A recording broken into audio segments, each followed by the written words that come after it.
evening, ladies and gentlemen. You're welcome to the Parallel Fact Space with Peter Obi live tonight. You are all welcome. It's going to be an amazing long space. Thank you so much for joining us today. If it's your first time of joining us, you're welcome. It's our second episode with Mr. Peter, His Excellency Mr. Peter Obi, live on the platform with us today. If you're listening to us from any of our streaming platforms, is it YouTube? Is it Facebook? Is it the Violence Peace radio station? You are welcome to join in this conversation today. Thank you for us sticking with us today. Please, I want to indulge all of you on the platform. It is now time to hit your retweet buttons, to hit your like buttons, to share the space. Let everybody, let the whole world know that Mr. Peter Gregory Obi is live on Parallel Fact Space today. And if you're excited, as I'm excited to have him on the platform, please can you bless this space with a whole lot of love emojis? Let him see how much Nigerians are waiting to speak to him. Please let me see some emojis up in the building right now. Thank you. Where are those emojis? Get those emojis up, please. And I want to indulge every single one of you on the platform. Please, if you I will ask all of you. We have over 100 speakers right now. I am asking for the mic. Please, we have announced this before that this space has been planned. We have special speakers that are going to come up here and ask questions. And when they are done asking their questions, we are going to open up the space for every other person to come up and ask questions. We want this space to be well planned out. Please, it is important to understand this. So if you don't get to come up right now and speak, do not worry yourself. Don't shake. We're going to have everybody come up here to speak. But if your hands are too busy, if you're so impatient like I can be, please, you can hit the comment section and write your questions down using the hashtag Peter Obi on Parallel Facts. Only questions with the hashtag Peter Obi on Parallel Facts will be asked on the platform today. So it's important we set these ground rules for everybody to understand what we're doing today. Thank you to every single one of you that are up here on the platform.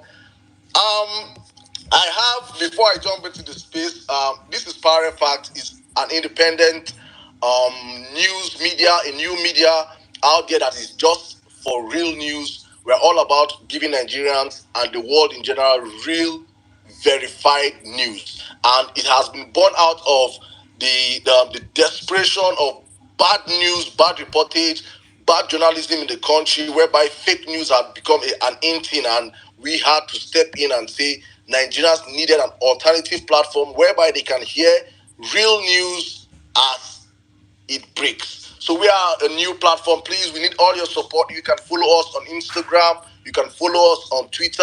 You can follow us on Telegram. We are on TikTok. We are on Facebook. We are everywhere you go. So please hit the like button, share the space. Let's get people into the building today. Mr. Gregory Peter Obi is live with us. My happy point right now is that for so long we have been a people whereby we are easy to please in Nigeria. We are very, very easy to please. I say we are the easiest people to please in the world. You just build a 1 kilometer road and they're already hailing you. You put street lights as a politician and people are already praising you.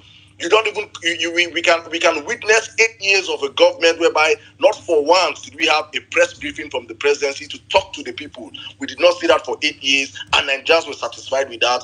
And we are seeing right now a new breed of politics whereby a man has brought out himself and said, I want to talk to Nigerians, I want us to have a new country, I want us to run it this way. And he has made himself available. Despite his busy schedule, he is here with us today. He came here 2 months ago, and on the space, he said something, and I was like, are you sure, sir? He said, well, let's make this a bi-monthly event. I will be back here with you guys 2 months from now. And I was thinking, normal Nigerian politicians, let's just do this one and run away, and probably I will come back or I might not come back. And I was saying, am I sure this man is going to come back? I was thinking, but and he's here. He reached out and said, Saddam, we are coming back for that space. Are you ready for us? I said, sir, we are ready for you. Nigerians are ready for you. We have seen and witnessed 60 days of renewed something. I can't even call the other part of it, but you understand what I'm saying. Nigerians we have seen it. We are in it. we're in it for and it's something else. I don't even know what to say. But sir, on the platform right now, we have a diverse pool of Nigerians from across the country, from the south to the east to the west to the north. Everywhere is amply represented on the platform right now. We get everybody here up here, and we'll be asking you questions. And with me to do this space today is my brothers. You all know David Hundeyi. As long as you're in Nigeria and you're not living under the rock, and even if you're living under the rock, you must know David Hundeyi. You know David Hundeyi. We all know David Hundeyi. David Hundeyi is going to be co-hosting this space with me. They call me Emir Saddam. My brother N6 is going to be doing this with me also, a radio host with a whole lot of years of experience. My brother Ibrahim Abdul Karim is also going to be co-hosting this space with me today. My brother Tumba is going to be co-hosting this space with me today. I have Mommy Bola Leo here up with me. Mary White is here with me. Miss Barriat is with me. Jimmy, my warrior, is here with me. My FBI is here with me. Well-known Nigeria is here with me. It's going to be an amazing space. I promise you guys, please just sit back, relax, grab yourself some soda, water, whatever you like to drink, and some popcorn, because as usual, Mr. Peter will be going to cook today. This is a Gen Z platform. This is a millennial mixed with Gen Z and some boomers. We have all of them here. We're amply represented. So we are going to be hearing some terms that you're not familiarized with. But please bear with us. Thank you guys. I see we have over 13,000 people already on the platform, and this is just 7 minutes into the show. Please, I want every one of you on the platform. Go and call your mommy, call your daddies, call your friends, your relatives. Let the whole world know that Mr. Peter Obi is here and he wants to speak with Nigerians, and he's going to speak with Nigerians. The last space we did was a record. I think we can do more better today. Please, everybody, hit your phones up, get your people out, let them join this conversation. If they're not on Twitter, we are on Facebook and we are on YouTube. We are streaming this space across the Violence Radio station also. So we are everywhere. There is no hiding place today. This information has to go out. So please, I indulge every one of you. I should be seeing over 10,000 retweets on this space. If you're here for Peter Obi, I don't think you should just be listening to us speak. You should be retweeting the space as we're speaking right now. Every single one of you on the platform. Peter will not unmute his mic and speak until I get at least 5,000 retweets on this space. That's how I'm going to run this space right now. If I don't see 5,000 retweets, Oga will stay here. And when his time elapses, he will go back and chill with Madame. That's how we'll run this space today. So if you want to hear Peter Obi speak, hit the retweet buttons, share the space. If not, I will tell him, sir, please, they're not ready for you to speak. I will not be talking with my brothers up here. And at the end of that, we'll be past the mic. So I'm going to pass the mic right now to my brother to have the brief introductions, and we will circle back if you guys are ready. Because if I don't see 5,000 retweets, I know you guys are not ready. Then we'll circle back to ourselves again, probably. All right, David Hundeyi, I want you to come in right now and set the tone for the conversation. Good evening, my brother. Good evening, Saddam. Good evening to everyone on the panel. N6, Ibrahim, Jimmy, Bolanle, Otumba, and all the others. And good evening to His Excellency. I think that's the first time I'm actually using that term. I usually just refer to him as Mr. President. So this hopefully is going to be we're very happy that this time around there weren't that many technical hitches in getting him to join. I remember the last time it took almost an hour for us to successfully get him into the space. So thankfully that isn't the case now. So thankfully within the 2 hours we've said, we'll be able to achieve everything that we want to achieve today. So I'm just going to go straight into the question and answer section. So I'm going to pass the mic so that when it's time for that, then we can get started. I'm not really one for sort of talking around the points in the interim. So I'm going to pass it across to N6 now so he can introduce himself, and then hopefully we can get started. Hello, everyone. Good evening. My name is N6, and it's a pleasure doing this with all of you again. Peter Obi is proof that your moral compass is screwed on properly. In Nigeria, we are currently in a battle of light versus darkness. It's gone beyond politics. In a nation where a governor will get up and say, I will never be a minister. In a nation where politicians lie we have a man who tells you, I will be with you a month or two from now. And that is what we are currently doing. It feels refreshing to have a Nigerian politician that you can beat your chest and take his words to the bank and they will be worth cash. Peter Obi is the future of this country. He might not be our best politician. I keep telling you people, he's not perfect. He might not be our best politician. He might not be the most eloquent. He might not be the sexiest. He might not have beer. He might not be light-skinned. He might not have six-pack. But at least he is a stepping stone to a greater Nigeria. I appreciate you, sir. Thank you very much for making us believe in Nigeria again. Thank you for being a man who keeps his word. And thank you for being here. It's going to be a fabulous day. Please, one more time, remember, don't waste your time here requesting. You are more powerful commenting in the comment box. We are going to be reading and compiling a lot of those questions. So if you don't get the opportunity to speak, trust me when I tell you your thoughts and opinions still matter for this show today. God bless you all. God bless Nigeria. I love you all. Let's have an interesting show. And please retweet this show. The last time Peter B was here, I think we were the 7th greatest Twitter space in the world. And I think today, Elon Musk suppose no say God bless you all. God bless Nigeria. I love you all. Let's have an interesting show. And All right, thank you very much, NC. Please, Barry, please sort your audio out, please. Thank you very much. All right, guys. Let's move on right now. I think, let me see how many retweets. If not, I will just... Okay, we have done halfway gone. We have over 17,000 of you. Those of you just joining us right now, please retweet the space, share the space. Let people know that our excellency is up on the platform. Mr. Peter Obi is here, and I will do him the honors. I don't keep to my own words. But if I keep to my words, I will not start this space till I get 5,000 retweets. So I'm not going to keep to my words. I'm just going to start the space right now. Mr. Peter Obi, good evening, sir. Your Excellency, it is a pleasure to have you on the platform today. Thank you very much for keeping to your words. Thank you so much. Before I bring you in, sir, let me allow Ibrahim and Otumba do some favor to us and brief introductions, please. Ibrahim, you have the space, please. Good evening. Thank you very much. I'm happy to be here. I'm speaking from Kaduna. I'm born in Sokoto, a Muslim. Just to make people that are listening to us to understand why we are here. We are not here based on tribe. We are not here based on anything. And I've been telling a lot of people, is when you go close to Mr. Peter Obi, you understand the kind of person he is and what he's bringing to this country. And a lot of people have been brainwashed, more especially up here in the north.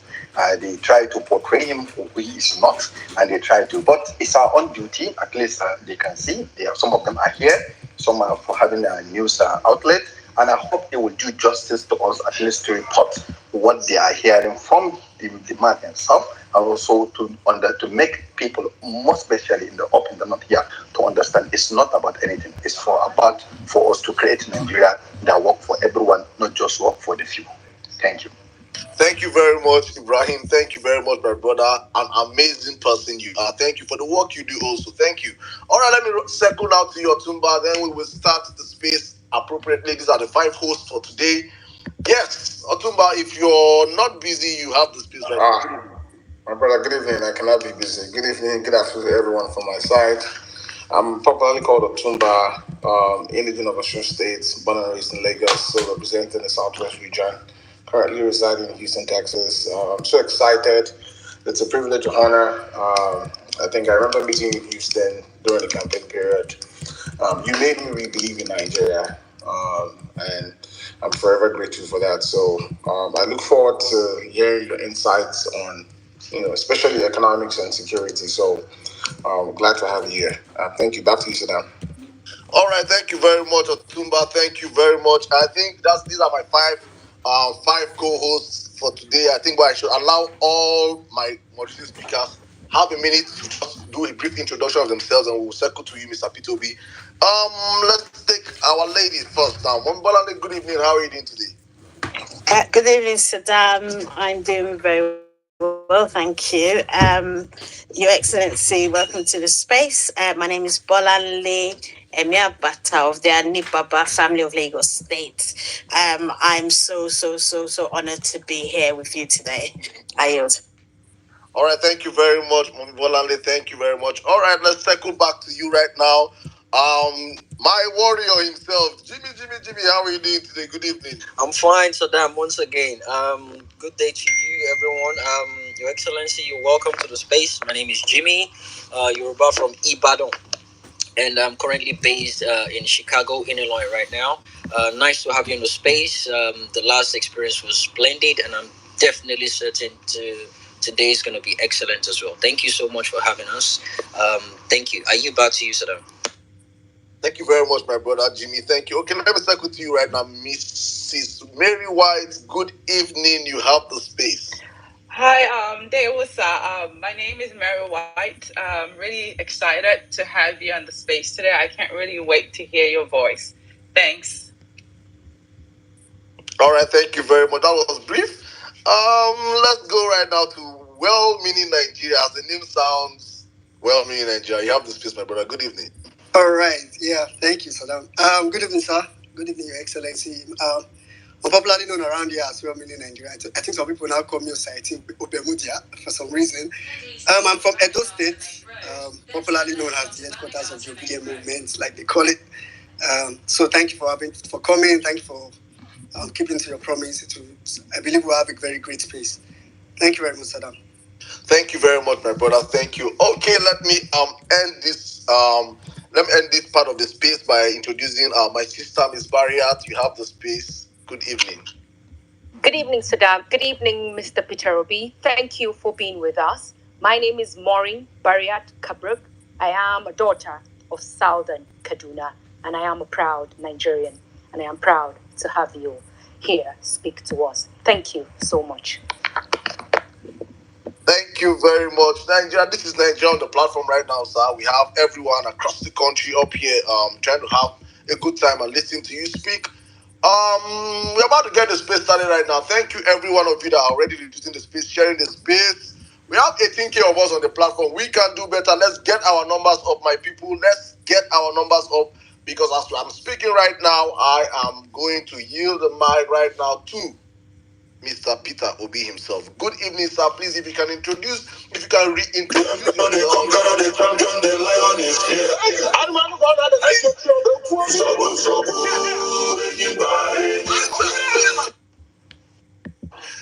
Thank you very much, Jimmy. That is what we know you for, Mr. Peter Obi. You have the space. Good evening, sir. Welcome. Well, good evening. I hope you can hear me very well. Loud and clear, sir. Go on. Good evening, Saddam, my brother David, M6, Ibrahim. I have a lot of brothers there. Ibrahim Otumba, all of you, Bolanle, Jimmy, Mary White, well-meaning Nigeria brand. Let me say I'm sincerely grateful to be part of this again. As I said before, this will be every other month. When I was campaigning, I maintained that if I'm elected, I'll speak to Nigerians at least every month, where I will spend 2 to 3 hours to take questions, to be able to explain to Nigerians what we are doing, and make our time to listen to different segments by touring all over Nigeria to listen to them, because for me, governance is demand-driven. The people must say what they want. You must listen to them. So I'm sincerely grateful to be part of this, and I assure you, I will try to learn more from you than telling you more. It is about a learning process. The job of a leader is to learn, and then use what is learned to serve the people faithfully. I will explain 1 or 2 things and I will listen to you. So thank you. Thank you very much, sir. Thank you. It's a pleasure having you on the platform. As you're learning from us, we are also learning from you, and we're tapping from your wisdom also and your humility. You're an amazing person. God bless you for all you do for the country and the sacrifices you've brought yourself out in a time like this. To get the whole space started, I want to set the ball rolling and get the conversation started. I would love to personally ask you a question before I pass the mic on to my brothers to start this question and answer session with you. Nigerians, please, if you have questions for Mr. Peter Obi, please, it is important you put your questions in writing in the comment section using the hashtag Peter Obi on Parallel Facts. This space is brought to you by Parallel Facts Media.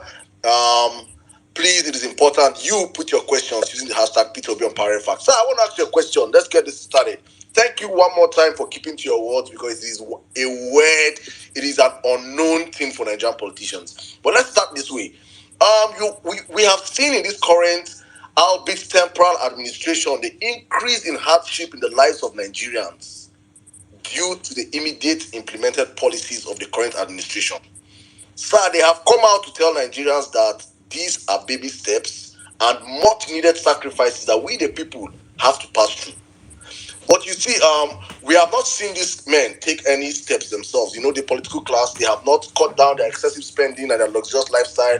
We saw the Senate president, drive, and he made a mini video, some short video clip for Nigerians showing himself driving executive cars, coming out from his, stepping into his office. We saw the Senate also recently passed a $800 million World Bank loan and a 500 billion naira fuel subsidy palliative. They shared that money, 70 billion to 500 of them. They gave that 5 billion to the judiciary, and they said 8,000 naira should go to 12 million Nigerian families. There was a backlash by Nigerians, and they had a backtrack on their decision. I don't know what they're doing with the money right now. But my question to you is this. They have told Nigerians to sacrifice, and Nigerians are sacrificing. You can see the hardship. You can see Nigerians trekking across the country. You can see, evidently, we online, we see the hardship. We see what Nigerians are passing through. I want you to tell Nigerians what you would have done differently if you had the opportunity of having 500 billion naira and 800 million loan from the World Bank. Thank you, sir. Well, thank you for your comments. I won't say it's all a question, is a comment and what I would have done differently and everything. If you go back to my tweets of 19th of September 2022, I did mention the problems of the country and the way to approach it. In the country called Nigeria, we have a few problems which has to be religiously and simultaneously followed. Simultaneously, when I mean simultaneously, none will be left to the other, everything. The number one problem we have here is corruption. I keep repeating it. Corruption kills three things that makes a country. It kills entrepreneurship. Nobody's enterprising in a corrupt country. Thereby, there's no creativity, no introduction of any new thing, no. Corruption kills professionalism. It kills hard work. Because what it does is that it allows people to have wealth without enterprise. And when you have wealth without enterprise, you kill the entire system. So that's number one problem. Our number two problem is cost of governance. Our cost of governance is criminal and totally unaccepted. Number three is what I said about subsidy, is a criminal setup. And of course, number four, you have issue of foreign exchange, the value of Naira, which again can be done with productivity. These are economic things, economic issues. In economic issues, you think every one and each of them through before you start any form of policy formulation and implementation. And if you follow these 4 things that I said simultaneously, you can start solving the problem. And it is not that Nigerians are not going to go through hardship. They're going to go through hardship and difficulties, but it won't be as it is today. What we have today is a question of what I said. We are still trapped in the process and thinking of yesterday. And if you're trapped in that process, you will not meet tomorrow. For example, number one issue is corruption. If the key people, all of us politicians, decide we'll end it, starting from the number one person. If you're not involved, those around you are not involved, you reduce it by 50%. And I'm not talking about chasing people who have stolen in the past. I'm talking that will be dealt with in separate note. But saying that forthwith from today, nobody will continue on that path. We will ensure that all the revenues of this country are accounted, they're transparently held, and would judiciously utilized. Number two is to deal with the issue of cost of governance. I was just talking with somebody yesterday who was able to convince me, because they had an argument. When I finish, you know what I convinced me. But they had an argument which some people supported at an airport where we were waiting for flight at Asaba Airport. Was able to tell me how it is not huge a cost for states to own plane, states, governors to fly private jets, people in government to do the same and everything. And when he finished, I asked him a simple question. What is the GDP of Nigeria? And he said it's about $500 billion. I said, what is per capita of Nigeria? Per capita of Nigeria. It is important that we know this. He said the same thing. I said the per capita is about 2,000. I said, fine. So you have a GDP of 400 billion. That is your entire country. And a component of that country, some people are qualified to fly private jet and do this. I said, okay, we have borrowed this democracy from United States of America. So it's good to go back there and see how it works, just to learn a little bit. I said, are you aware that there's a state in America called California? He said, yes. I said, that state in America is about 3.6 trillion GDP. So if you're 400, there are 9 times your size. He was looking at me and said, there are 3 times your size. He said, well, we're not talking about America. I said, no. They are 9 times your size. And that state have a per capita that is about, call it 30 times minimum.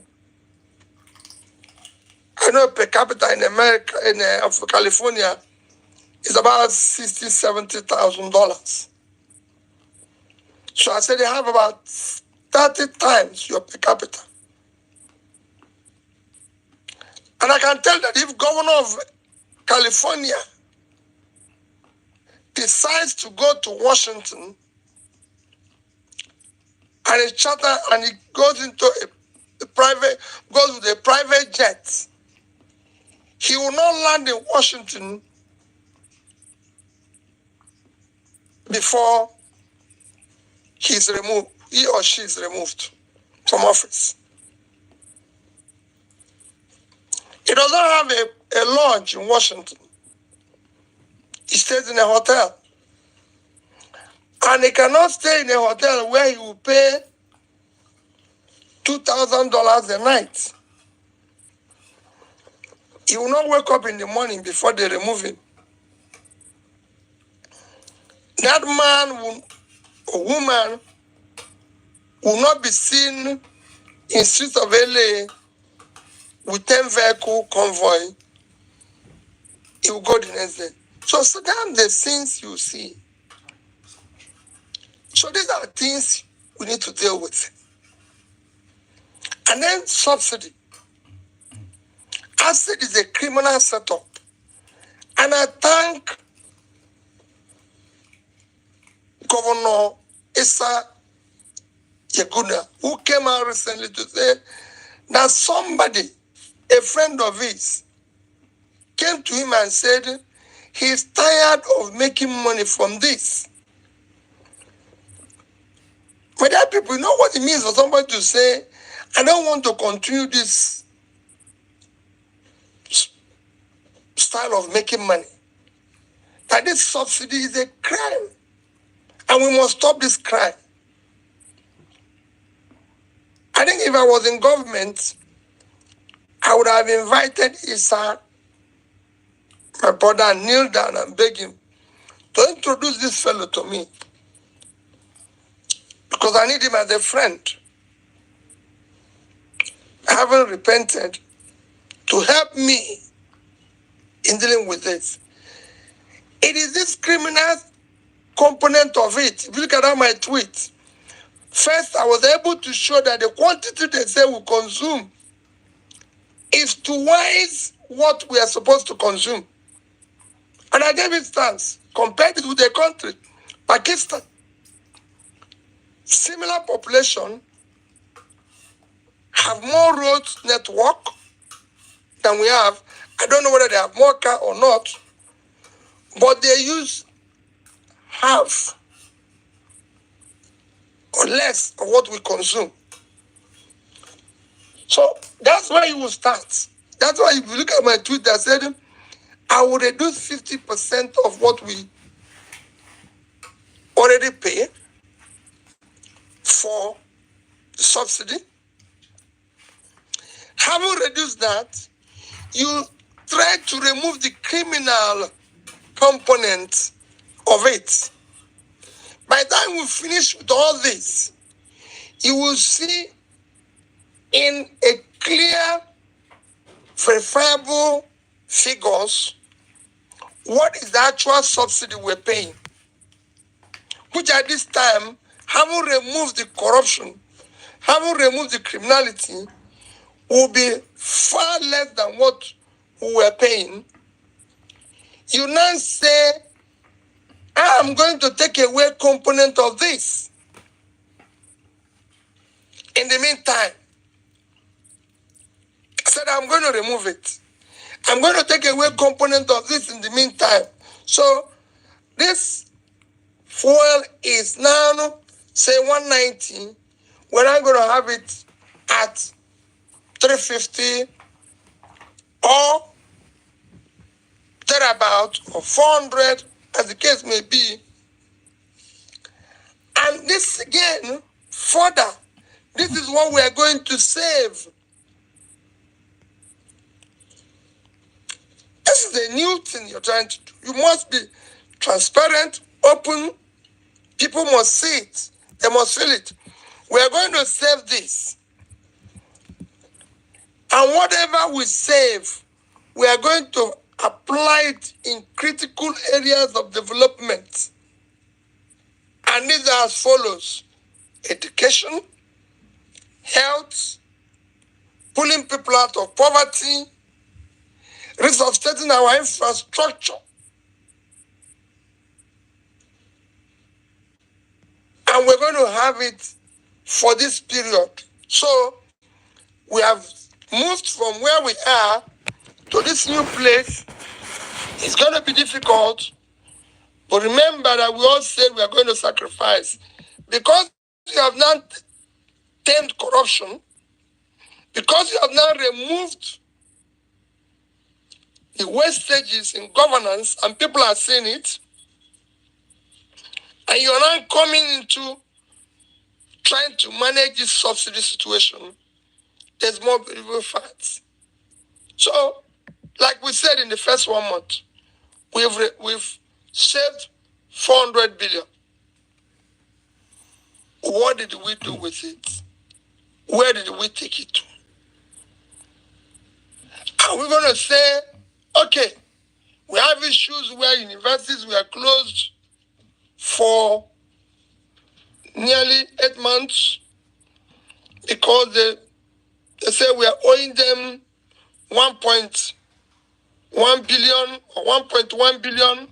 Okay, in 2 months from our savings, I'm going to clear that. All right. So are we going to say? I would like.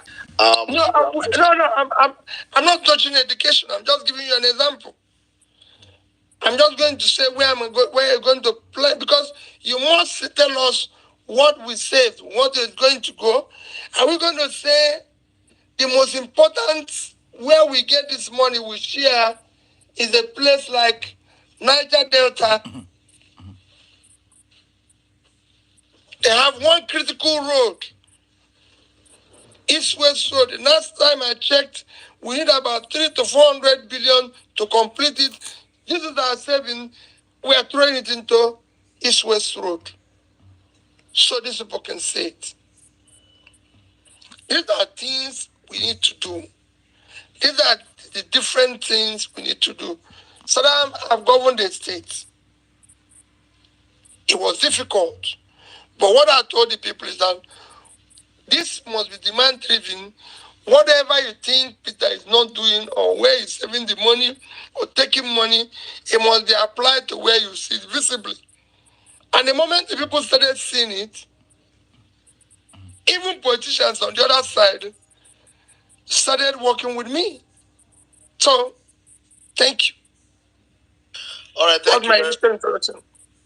Thank you very much, sir. Thank you very much, sir. All right, let's move on real quick. I think David fell off. David, if you're on the space, please. I don't know if you can. I can't see you. I think I saw you and you disappeared. So I think I'll come to N6 right now. N6, you have the space, please. You can go on with your question. All right, sir. Good evening, Your Excellency. You're one of the few Nigerian politicians who answers Your Excellency, and in all your doings, you have remained excellent. My question has to do with education.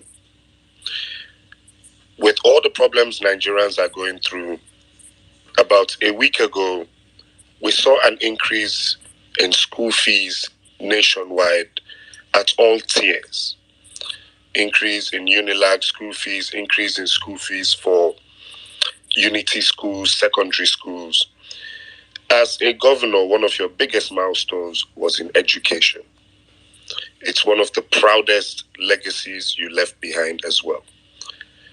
How would you have handled the Nigerian educational system, this rise in school fees prices, and just maybe your Anambra model on a national scale?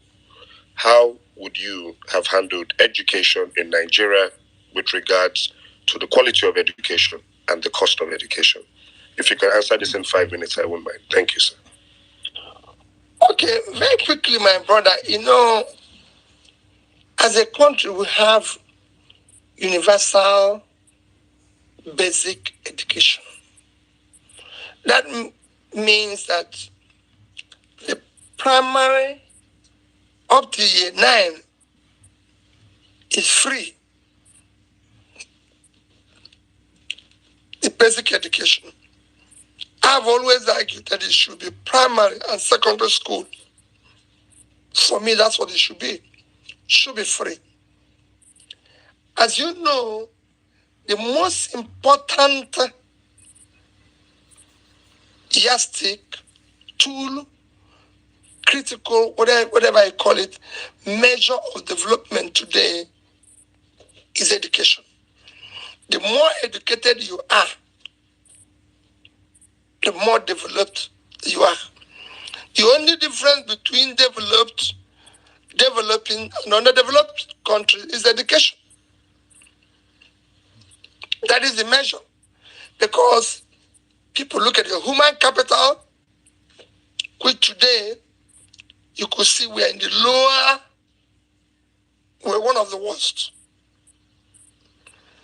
People look at it. What you're doing in education, you're funding everything.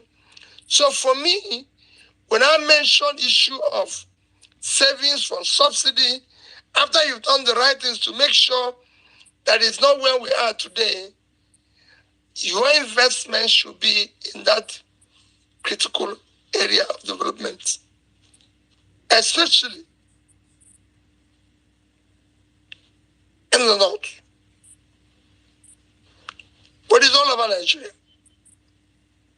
You need to invest aggressively in education, in health, and in pulling people out of poverty. We started with education.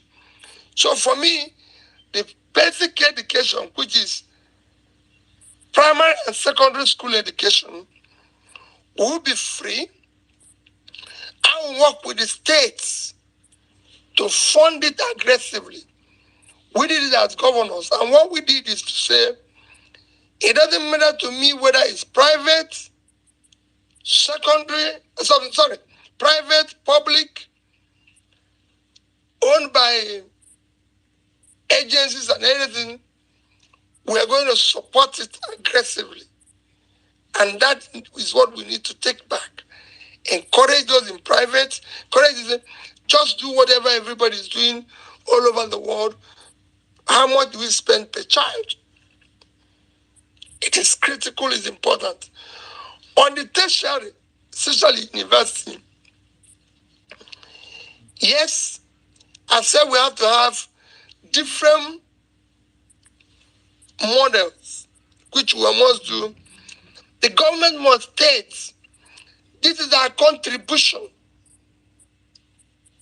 which will be very clear annually to support university education and going to universities based on their population. Thereafter, there will be another component which must come because corporations today need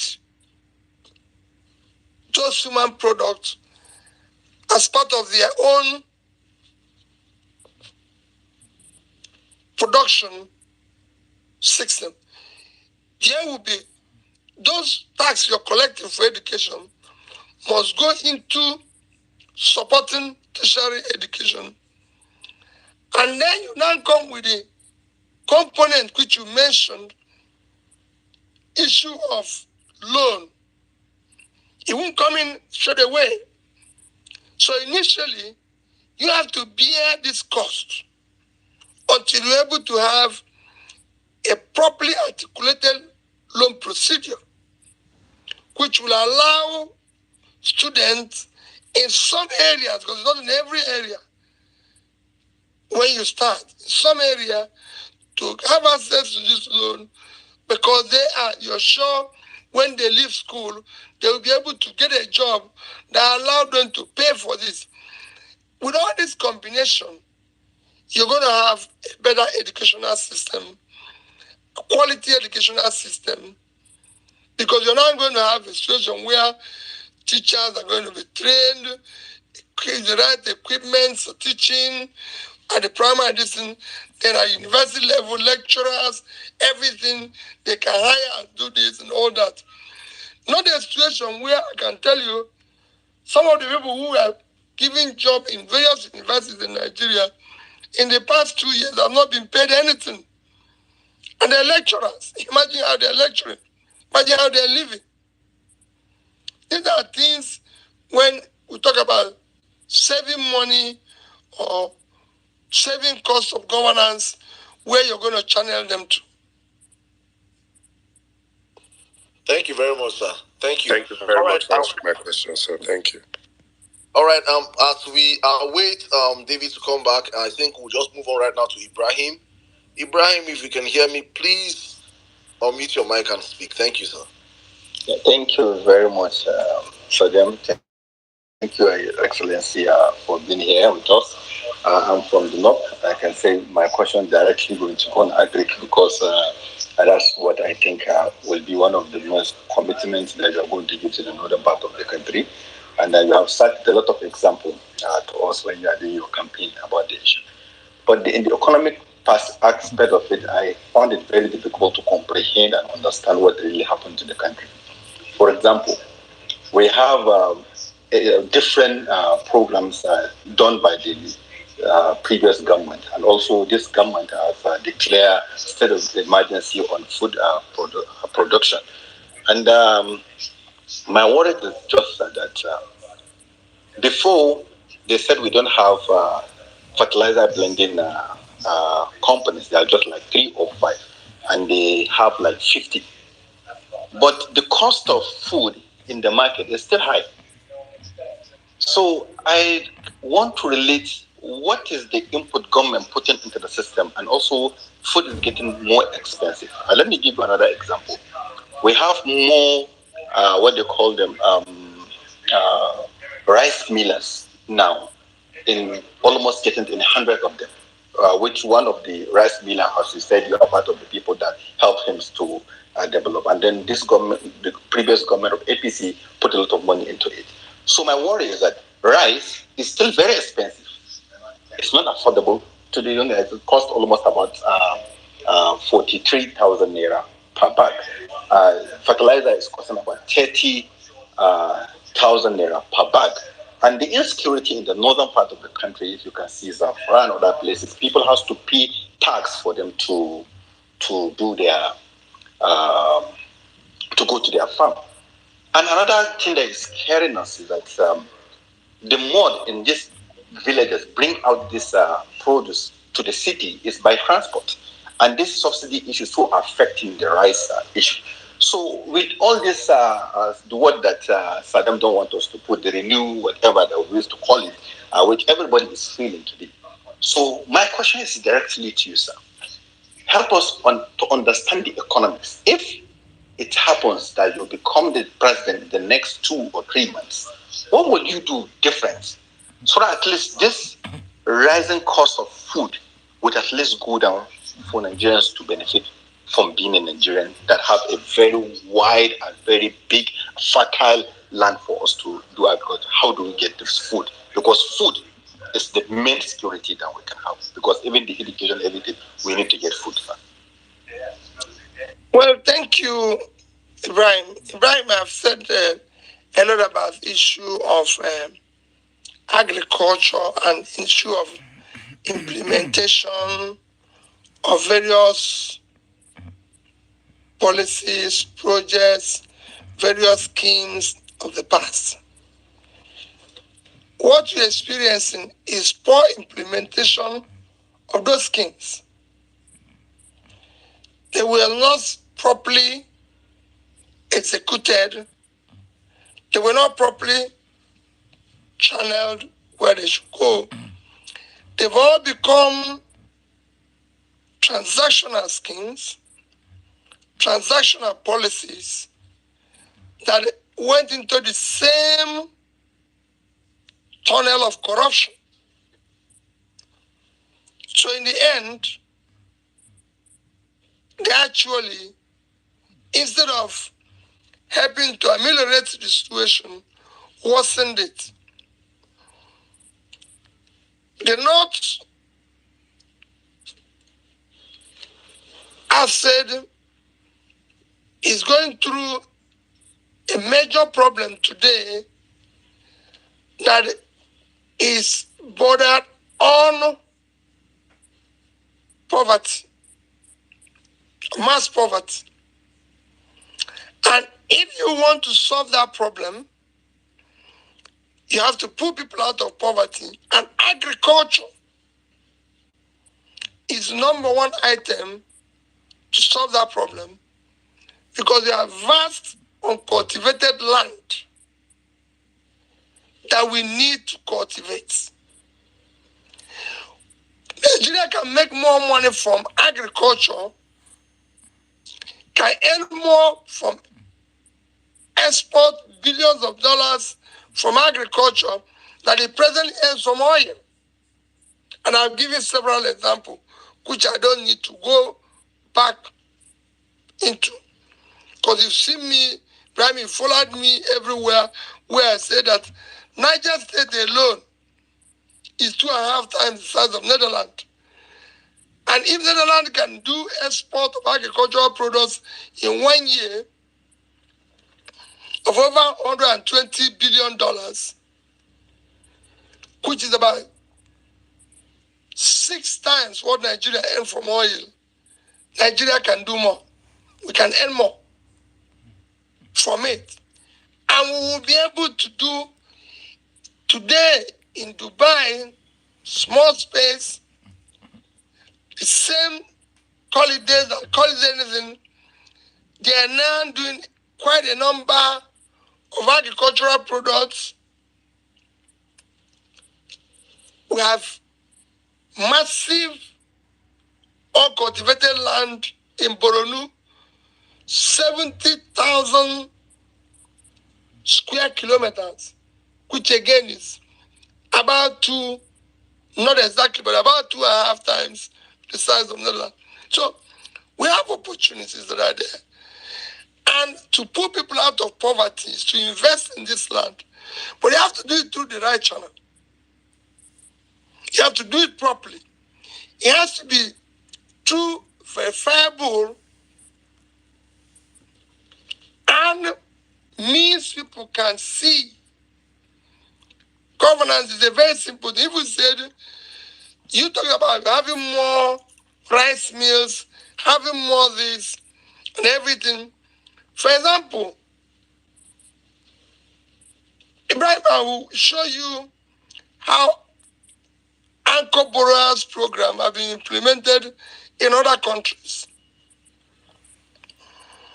I show you how earth growers have implemented in other countries. Who did we give money for the earth growers? How did we channel the funding for it? The rice millers, are they the ones we are funding in order to fund properly those who are going to supply them inputs? So if it's a rice mill, are we supporting the big miller to be able to support those who are going to support him paddy to be able to give us the rice? Who are we dealing with? And what are we trying to achieve? I said in economic program, you must think it through. We can change all that and do it properly.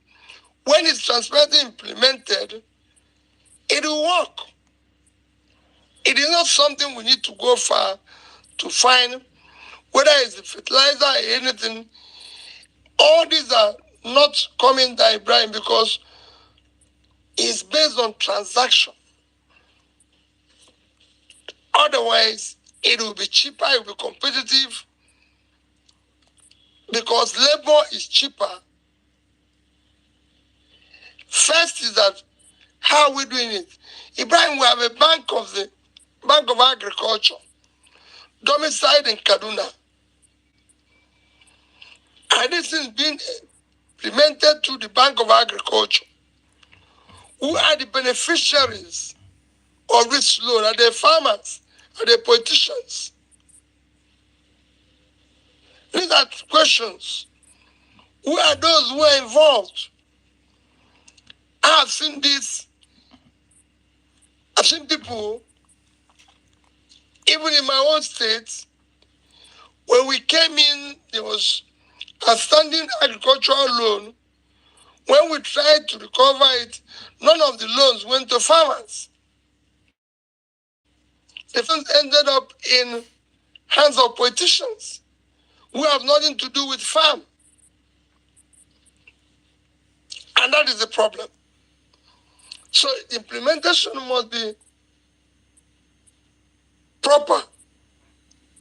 It must go direct to those who need it, and it must be followed up to ensure that we're getting value for that. If we do it, the prices will come down. We'll use it to put people out of poverty. We will do more. Brian, you know we've been to, and I'm sure you can still do it today, go to prisons and see those who are involved with kidnap and killings. They will tell you how much they are paid for an operation. It is 30, 40, 50,000. Which means if they have something they're doing that can give them that amount every month, that's it. The more you put people out of poverty, the more you reduce the criminality. This needs to be properly implemented. This must be preached. Thank you, Brian. Thank you very much, sir. Thank you. I think it's only justice I pass the mic right now to a lady, Miss Barriat, and our first female question of the day. Miss Barriat, if you can hear me, you have the space. Good evening. Hi, Saddam. Can you hear me? Loud. Perfect. Hello, can you hear me? Loud and clear. Go on, please. Perfectly. Continue. Hello, can you hear me? Yeah, Ms. Barrias, we can hear you. So, good evening, Your Excellency. Okay, Saddam, she might need to log out and come back again. I always refer to you as my president. So, as I am here, I am speaking to my president, and I believe every other person listening knows that we are listening to our president speak to us, the man we know we voted for on the 25th of February. Here is my question, sir, just to follow up on what Ibrahim Abdul Karim has already asked you. I am a trader, just as you always introduce yourself. I am in the agricultural sector. I trade in fruits and veggies. And one of the biggest complaints that a lot of the farmers that we right now, always talk about has to do with logistics and multiple taxes that they face from the farms to the market.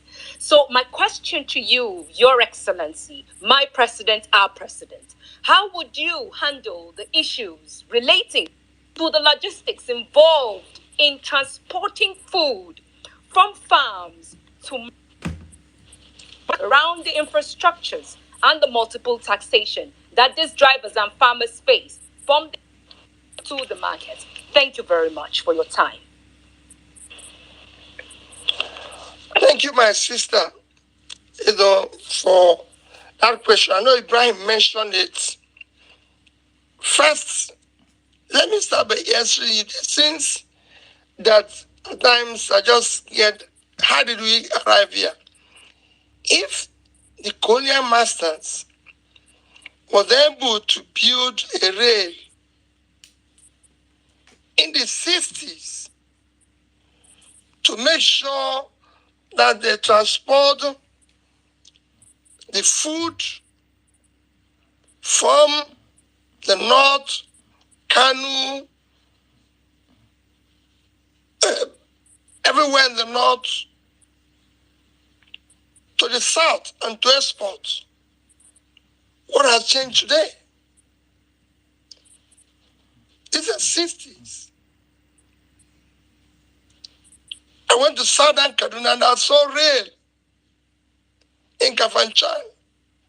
Somebody said to me from Kafanchan, they used to load agricultural products that go to Lagos. If that happened in the 60s, why can't we do it today? On the issue of multiple taxation,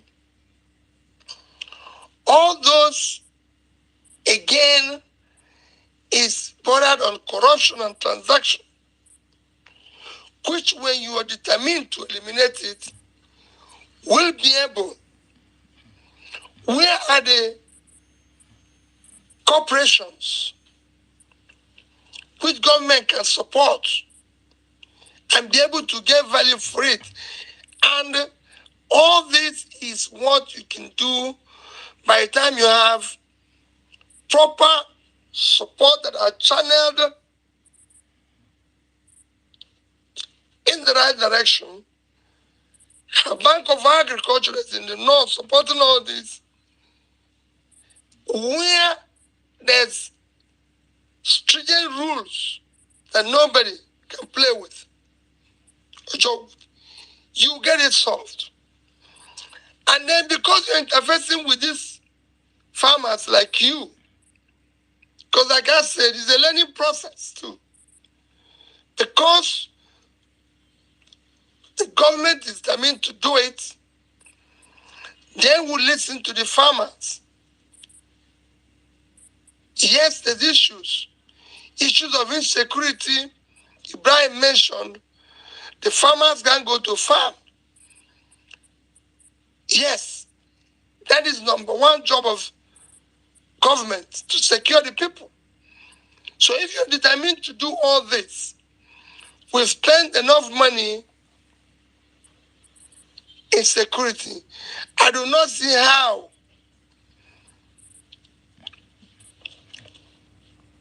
non-governmental actors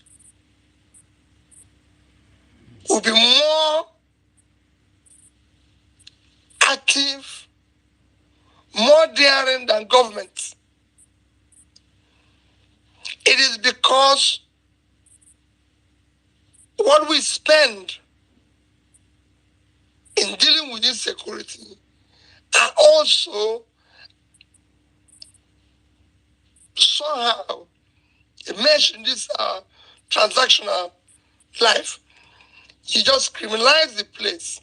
So this is time to do things now differently, involving all levels of government, from the community level to local government level to state level to national level, with clear mandates, clear implementation plan, that at any time there's a problem, all those involved will be dealt with. If you do that, you see it differently. When we lend money to farmers, it will shock you. Jenny farmers in Anambra State, we were able, apart from flooding, which occurred at a particular year, to recover about 70%. Flooding came and worsened it. When we lent the proper farmers, we were able to see increased production, and we visited them. So it's not just me sitting down in Oka saying, we're giving money to farmers who came to Oka. No. We went to their local government, went to their villages, we went to see everything. So when they had flooding, we were able to intervene to even save those who had loans from other areas, because we could see what they're doing. And again, to build the proper infrastructure that gives them access to the market. And all these are doable if we're determined to do the right thing. All right, thank you very much, sir. Thank you. Ibrahim, you say you want to have a follow-up question on agriculture real quick? Not a follow-up question. It's just for me to testify to what our Apple Hetty is saying. For example, in Kaduna and also in Sokoto, I've seen these roads. They call them the agriculture. It's a fund for in the agriculture department in the Ministry of Agric to develop rural roads. But in my area, for example, in Sokoto, as in Locust, Wiwa, I have seen a project given to one of the directors stayed around that place, and they built the road. As I talked to you today, anyone that is in Kaduna, if you know the house of the immediate former agric minister, if you go there, you will see the road being done with that kind of fund. So I think what Mr. Pio is saying is really true. Most of these funds end up in the pocket of politicians because they are not doing the right thing. So money and system and document has been designed to help Nigerians to make sure that this food has become a little bit cheaper, but because this money end up in the pocket of people. This is just the intervention I just want to give. Thank you. All right, thank you very much, Ibrahim. Thank you. I think Otumba, you're meant to come in now with your questions. I don't know if you're ready. Yes, I am. Yes, I am. Thank you, Your Excellency, sir. My question is still on the economy. Given the economic downturn, we're seeing multinational companies report massive losses. From Cadbury, I think they had 20 billion in losses. MTN, 131 billion in losses. The NGX, 232 billion. Nigerian Breweries, 71 billion. Guinness Nigeria, 18 billion. Airtel I think they reported about $151 million in losses. And a lot of this is attributed to the floating of the Naira. We've seen the dollar, we see the Naira weaken against the dollar. We've seen Naira weaken against the British pounds. If you were in charge of the economy, which hopefully you will be soon, what economic policies would you help implement around the floating of the Naira? And also to reduce, these losses? Because as just an ordinary person, seeing these losses to me translates to budget cuts for those companies, which translates to either layoffs, massive layoffs, or reduction in employment opportunities for Nigerians that work in those companies. So, what will you do around the floating of Naira? Thank you. My brother, let me tell you, if you look at my tweets about the issue of Naira exchange, I mentioned it in that tweet. I mentioned about 19th of September last year. First is that what you have that is affecting your Naira value is the value of your reserve. And what drives your reserve is export earning. And what drives the export earning is production. Because your sources of revenue, as far as foreign exchange is concerned, is oil, which most of it is stolen. You have no agriculture. You're not exporting enough. Your factories are not producing enough for export. You have difficulty in dealing with the issue of earning dollars that would have increased your reserve and helped to stabilize and reduce your rate of exchange. What we have recently is every country in the world, I can tell you, manages the rates of its exchange. Yes, they will tell you you can float it, but you can't float without knowing or managing your supply. You can't float what you don't have. I believe that the rate of exchange Naira was overvalued. For me, the first step would have been to do the things I won't say here that I would have done to be able to get some funding that would have allowed you first devalue the currency, because it's overvalued where you have a situation where you have 450 as official rate and almost 750 as parallel market rate, which was allowing all sorts of things. If we had moved from 450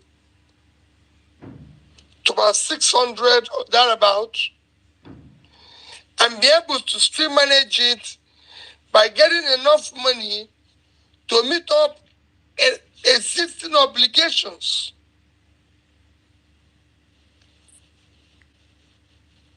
Corporations and people will lose money,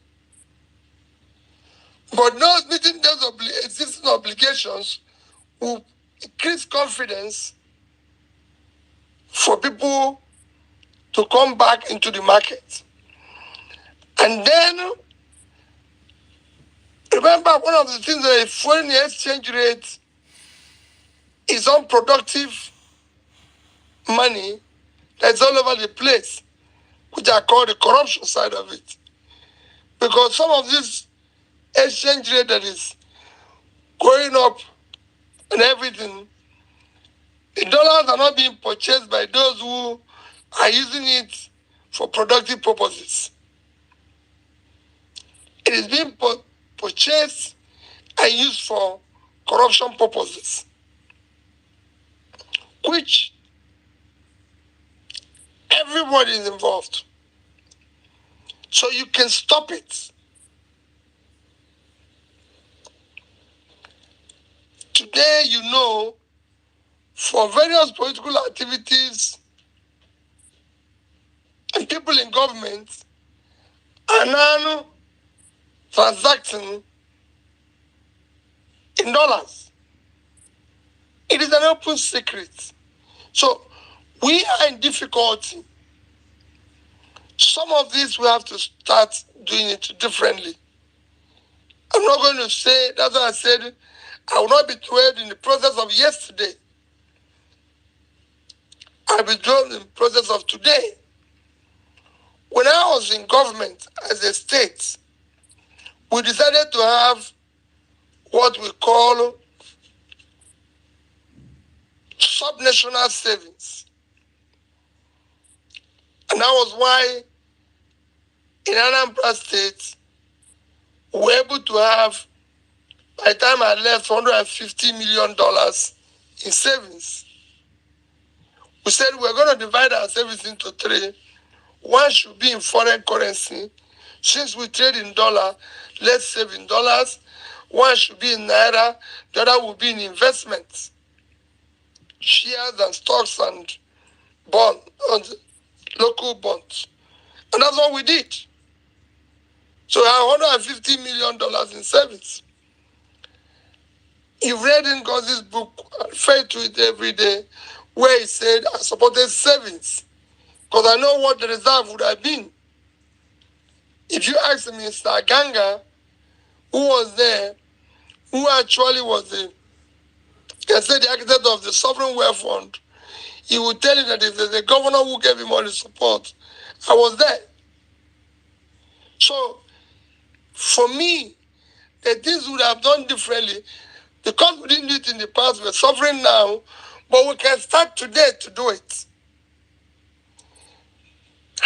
If we had done the right things and be manage the rate more effectively, and then support all exportable items in order to earn revenue, stop the oil stealing, which the government have said they're stopping and everything, I said that I was a little bit disappointed that we caught a ship that had 8,000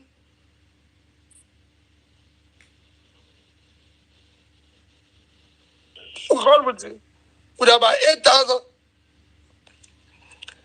All we needed to do, 800,000, not 8,000, 800,000. And they said and that ship was supposed to be operating 800,000, and that ship was supposed to be operating for 12 years. For 12 years. Nobody cared to say if that ship had been operating for 12 years. For 12 years. For 12 years. What has he been doing for 12 years? Where has he been for 12 years? It's very important. But rather, what we did is to say, destroy it. We don't need to destroy it. I would have seized it, ensure that they explain what they've been doing for 12 years. Nobody have told us what they've been doing for 12 years. They just said, it's been around there and doing similar operations for 12 years. These are issues. So if we get it right, I believe we can earn more dollars. I believe we'll stabilize the currency and everything, and that makes more meaning. Thank you very much, sir. Thank you. All right. I think we'll take. Can I? Okay. Okay. Before you go on, I just wanted to take a quick quote from what our principal just said right now. He said, basically, you can float the naira. Basically, you can't float the naira when you have not made sufficient moves to take the country from consumption to production. I think that is, for me, a quote I'm going to put it out right there on Twitter for Nigerians to understand. We are speaking economics here. All right, NCs, I think you can come right now with the quick interlude questions. Please go on. Good evening, Your Excellency. My name is N6. I have more than a decade's experience in radio and media. And I want to ask you a question about a huge, intangible, but it's going to be a big problem that happened after this election. I don't know if you might understand this question, but please give me time. This election has destroyed whatever fabric of national unity we have. The politicians weaponized tribalism, they weaponized ethno-religious sentiments, and they really split Nigerians apart. The Yoruba and the Igbo, the North versus the South, and they've done this, they did it at national level, they did it at state level. When we sit and talk about Nigeria, we always focus on education, health, this, that, this, places that have verifiable data to tackle. But how do you datafy the unity of this country? So please, sir, I want to ask you, do you have a plan when you get into power? Because you surely will. There's no technicality that is going to stop that. When you get into power, sir, is there a plan to sew Nigerians back together again? Or do you think that in your grand scheme of tackling poverty and also alleviating the Nigerian, hopefully the Nigerian GDP and all these things, that the tribalism issue will die off with our prosperity? I always thought it would, but it's sad to see these things happen again. You saw our opponents going as far as Yoruba, Ronu, and things like that. Sir, my question is on national unity. We are highly fragmented at this point. What do you have in mind to get Nigeria back together as a country, loving each other, for us to be able to achieve all these things you have? Thank you. Well, thank you very much. Let me be honest with you. I've been asked this question several times. And what I'll tell them is exactly what I'm going to tell you now. It's actually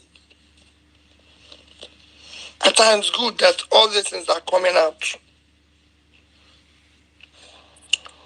When in 2015, I campaigned across Nigeria, then with Jonathan, I saw this happen, where Northerners were like, we don't want to hear anything. We don't want to see you. We're not. So, and there were so many attractive proposals, campaign promises by Buhari then, and it was voted into office. 8 years after, I did not see, maybe there is, I'm just saying, any reduction in the poverty in the North. I did not see where the North was buying bread cheaper than the South. I did not see where food, like Ibrahim said now, was cheaper in the North than the South. There was no improvement. They were no more secured. There was nothing. They would say they celebrated for that, taking that ethnic stand. Today, we're seeing a similar situation in the Southwest, where people think it is our turn, we don't care, it's not this and everything, because the politicians use this as a tool for competition, especially when they're incompetent. So they hire tools of division, tools of ethnicity. And I've asked people, can they show me where they buy bread cheaper in Ibadan? Is cost of rice or food cheaper in Ibadan? Is cost of petroleum cheaper in Ibadan? Is there anywhere people in Ibadan are buying fuel today 300 naira and people in the east are paying 600? Is there anywhere they're buying bread 500 while people in the north are paying 1,000? Same thing is what happens with religion. Because people will say to you, oh, he's playing a religious card, he's doing this. Show me where the Muslims buy bread cheaper. I can tell you, Christians will go there and worship with them and buy the bread and come out and continue what they're doing. Show me where Christians are buying bread cheaper. Muslims will come there and buy the bread and go back. I went to a secondary school, Christ the King College in Onitsha. And I wasn't just a student anybody would say, you don't know in Christ the King College. I even became the deputy discipline prefect. So everybody that went to that school would tell you, no, Mr. Pitobi. We had students that were Muslims. We had students with other different Christian denominations. On Fridays, our Muslim students will go in Onitsha. They will go to mosque in Onitsha then. That's how I knew the mosque and where it was in Onitsha. They will go to mosque on Fridays. On Sundays, we will go to church. Those who are Catholics will go to Catholic. Those who are Anglicans will go to a neighboring school, DMDS, for their own, everybody. We didn't know what situation. I went to University of Nigeria, Nsukka. Again, nobody who passed through Nsukka will tell you while I was there, he does not know Peter Obi. Then you're not in the part of that school. When I mean, not that everybody knows me, there might be people who don't know me, who don't even remember me, but if there's popular students in the school, I'm one of them. So, we had a lot of Muslims. We had people from different Christian denominations. A lot of Muslims, Nobody thought about where you're coming from. We had people. My senior brother went to school in University of Maiduguri. We used to go to Enugu to enter train to go back to Maiduguri. This were not in 60s. These were late 70s, early 80s. So it's not even 60s. So all these things were just tools that recently were brought into this into show divide, and sewing it together, my brother, is as easy as ABC. Once you bring back what I normally say, character, capacity, competency back, and people can see that they are participating in this, they are part of it because they are qualified, they are this, all this will disappear. I live in Onitsha, I live in Lagos. I'm involved in some of these companies you're talking. Nobody knows where anybody is coming from. What we're looking for, when we're looking for directors, is people who are competent. Yes, there might be an argument of, okay, in order to balance it, we need one person from Southwest, from Southeast, from this, from that, which are already enshrined in our Constitution. Our Constitution already said federal character. We have to bring people from different areas, but we have to bring people who are competent. It's been shown in our football system.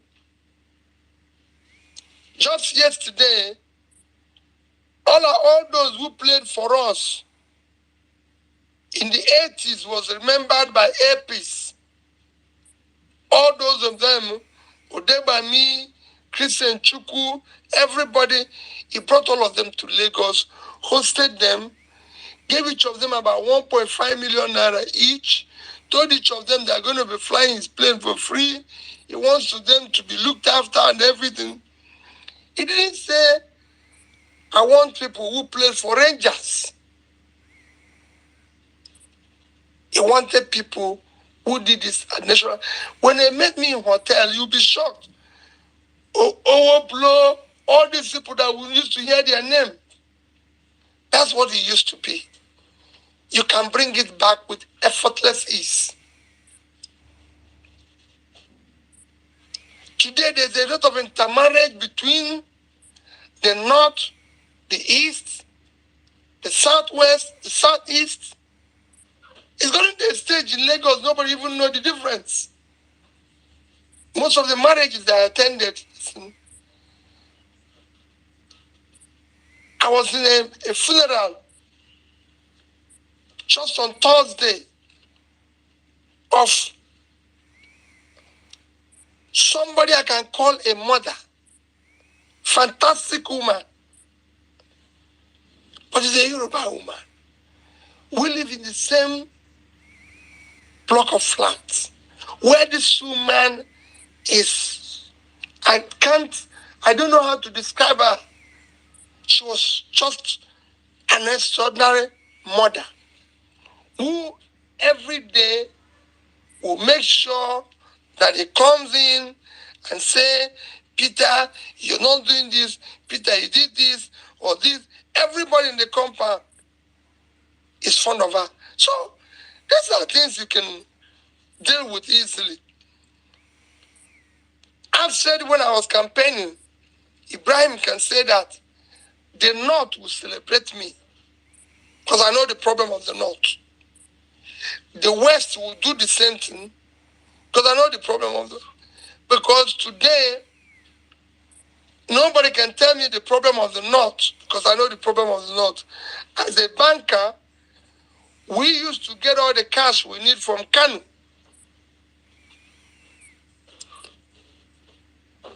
Today, Kanu is dead. The industries in Bompai 1 is dead. Shadan 1 is dead. Shadan 2 is dead. We used to have cash from Medugri. It's all dead. I know the problems in the East. I know the problems in the West. And that's what we need to deal with. I took time to explain to you the things that brings us together. Sports. Today, there's no more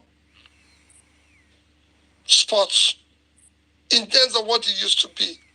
At the time, nations are celebrating their huge leagues. All you hear Nigerians talking about is about Manchester, Man U, Chelsea, this. Where's our local league? Yes, people used to do that before to play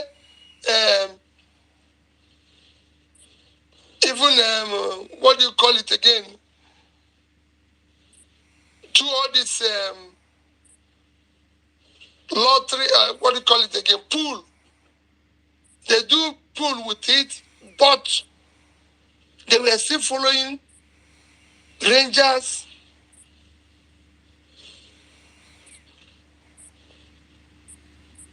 all the other clubs like ICC, Mighty Jets, all those things were being followed everywhere.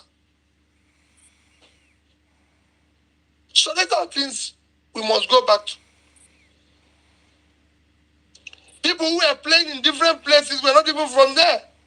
Their Troubles were playing for Mighty Jets in North, but their Troubles were from Anambra State. People were playing for Rangers, and they are from the North. You know, the other Masemeka, who were from Port Harcourt, I don't care about playing for. So, these are where we must go back to. In terms of our entertainment, you can see it everywhere. The Nigerian youth don't know the difference between Davido and other stars in film, in everything. These are what we should encourage. And then throughout this, politicians bringing things that divide us or telling you, oh, Peter Obi is tribalistic, oh, Peter Obi. How? Where? I've governed the state. I've run corporations. I've supported this thing. I can tell you there's a company that is 100% owned by people from the Southwest that I chaired. I didn't even have one share in it. Just one. And I was the chairman. And the company was doing well. So we can go back to it. We can sew it together very easily. There's competent people all over Nigeria. Just like all of you are scattered here, there's competent people all over Nigeria that we can work with and be able to show that it is a united country. Thank you very much, sir. Thank you. God bless you, sir. Thank you very much. Thank you. I think how you went in on that. Thank you. All right, I'm bringing David. David has been falling off. I think, David, your enemies don't want you to speak today, but I am sure as David conquered Goliath, you have conquered them. So please, David, I want you to come in right now and show them that you are also a conqueror. Please, you have this place. Good evening, my brother. Good evening, Saddam. So I'm just going to keep my question very brief. And first of all, I'm going to give some background as to why I'm asking this question. Now, it's been well known that the fuel subsidy regime was unsustainable. It had to go. Preferably should have gone as far back as 2012, wasted an extra 10 years, etc., etc. Regardless of what happened on February 25, the fact is the fuel subsidy was never going to remain in place because the outgoing administration had already not made any budgetary provision for it. Now, that has been used as an argument to state that, well, even if the results that were announced had gone differently, and even if Peter Obi had been announced as president and he had, he was sworn into office on May 29, that the economic carnage that we are witnessing would have been the same. That it wouldn't have made any difference who was president. Now, I beg to disagree. I believe that the way it was handled, the way the announcement was made in itself, and the way the initial first 2 or 3 weeks of the subsidy removal were handled were what directly led to this huge slowdown in economic activity that we are witnessing, and this extreme spiking of fuel prices. Now, so the question is, if Peter Obi was the one who was midwifing that transition from subsidy to no subsidy regime, what would Peter Obi have done different in such a way that the extremely negative effects that it has had on businesses, on people's ability to even travel to work, all sorts of things like that? What difference would Peter Obi's handling of the situation have made? David, first I'll tell you, election took place on 25th of February. Result was announced when? About the 1st of March. Between the 1st of March and May 29th is a clear, call it about almost 90 days. Within these 90 days, I'm sorry to say it, I would have been able to have a respectable economic team that would have sat down with me. Even as I talk now, if you say Peter Obi is president tomorrow, I'll give it to you in 1 month. Respected Nigerians that can sit down and will say, this is where we're going to go. If we're going to remove subsidy, I said it again, look at my tweets. We're not going to pull it. It's like when you have multiple fractures. You're not going to deal with all of it immediately. It's something you need to remove it one after the other. I said we'll remove the corruption side of it. So we know the actual subsidy we're paying. There's so many components in this subsidy that when you listen to, because I've listened to some experts make their comments, you remove that. Having removed that, you now decide on the component of subsidy, whether it's budgeted or not. If it's, for example, when you remove it, maybe what will remain will be 40% of what you're paying or 50%. You can now set from this day to this where we're going to remove this component. We've seen a former governor come in and said that somebody, David said, he's tired of making money this way, that he has made enough. I don't think I've ever seen anybody who said he's made enough money. Not even Warren Buffett also. who is involved in investing. So for somebody to say that, it shows you what is happening there. So I would have done all that. And I've said we would have also seen what is happening with the issue of the refineries, not the one of government. Modern refineries that people have set up here and there, which they are complaining that their problem is supply of crude and other things. So that there's a combination of simultaneous you need to do, quite a number of things that would have helped to manage this better and everything. There's a combination of things you would have discussed with people, in all the stakeholders, that would have made it better. It would still be painful. It's just like what I said before, that there's a difference between giving you some form of anesthesia before pulling out your tooth and just doing it without anything. There must be a thinking through. It's an economic decision. It's not going to be easy. If it's a return school to the original owners in Anambra State, there were issues with it. People were on strike. The schools were on strike for months.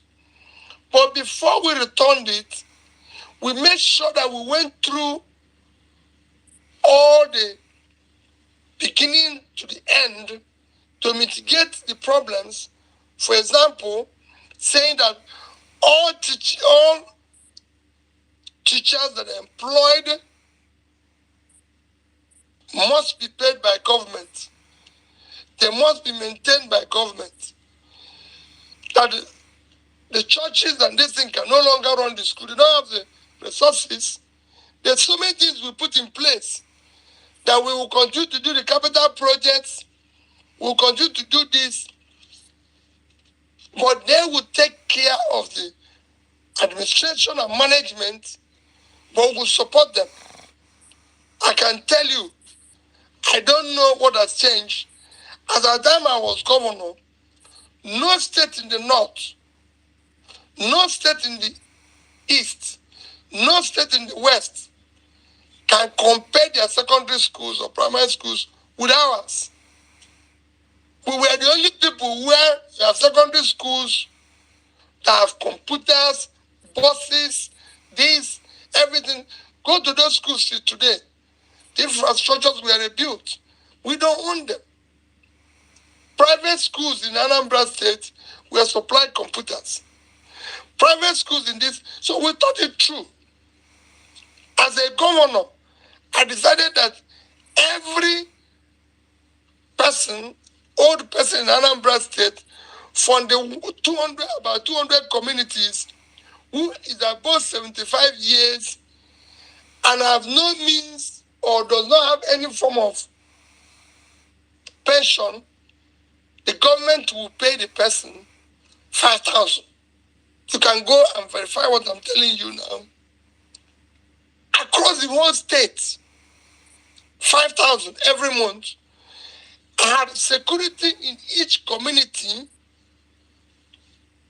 employed and paid directly by government in each community. I bought each community vehicle. But this is where I thought through, so I knew it was going to be sustainable.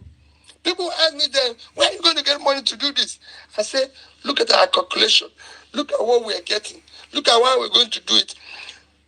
What I'm saying is that there are things you do, but you have to be thought through. Stakeholders have to be invited. Other people have to have their input. It's not just something, it's not something of courage. Because people say, oh, if you have the courage, there's nothing, you have the courage. If you're determined to do it, you're determined to do it. I said any day, David, I'll pull people out of poverty in the north. I'll change the country.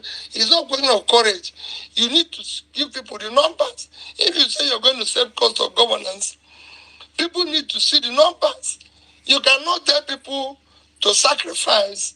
You cannot tell people to go through pain when they are seeing you live a life of a rock star, when you're buying brand new chips from all over the world at a very expensive price, and you're saying, this is it. No, you cannot say you want, like we've said, we want food security, and this is this. Yes, we want food security.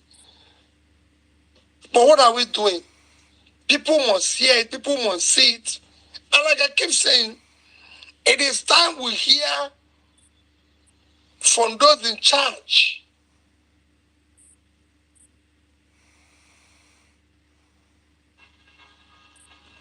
I don't know whether this has made a little bit of sense to your question, David.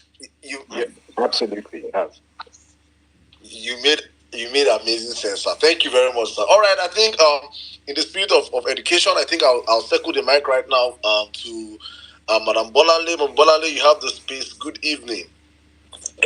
Good evening, Saddam. How are you? Your Excellency, thank you. Your answers to our questions have been quite illuminating. Thank you. Right, so before I ask my question, I just want to sort of give some context.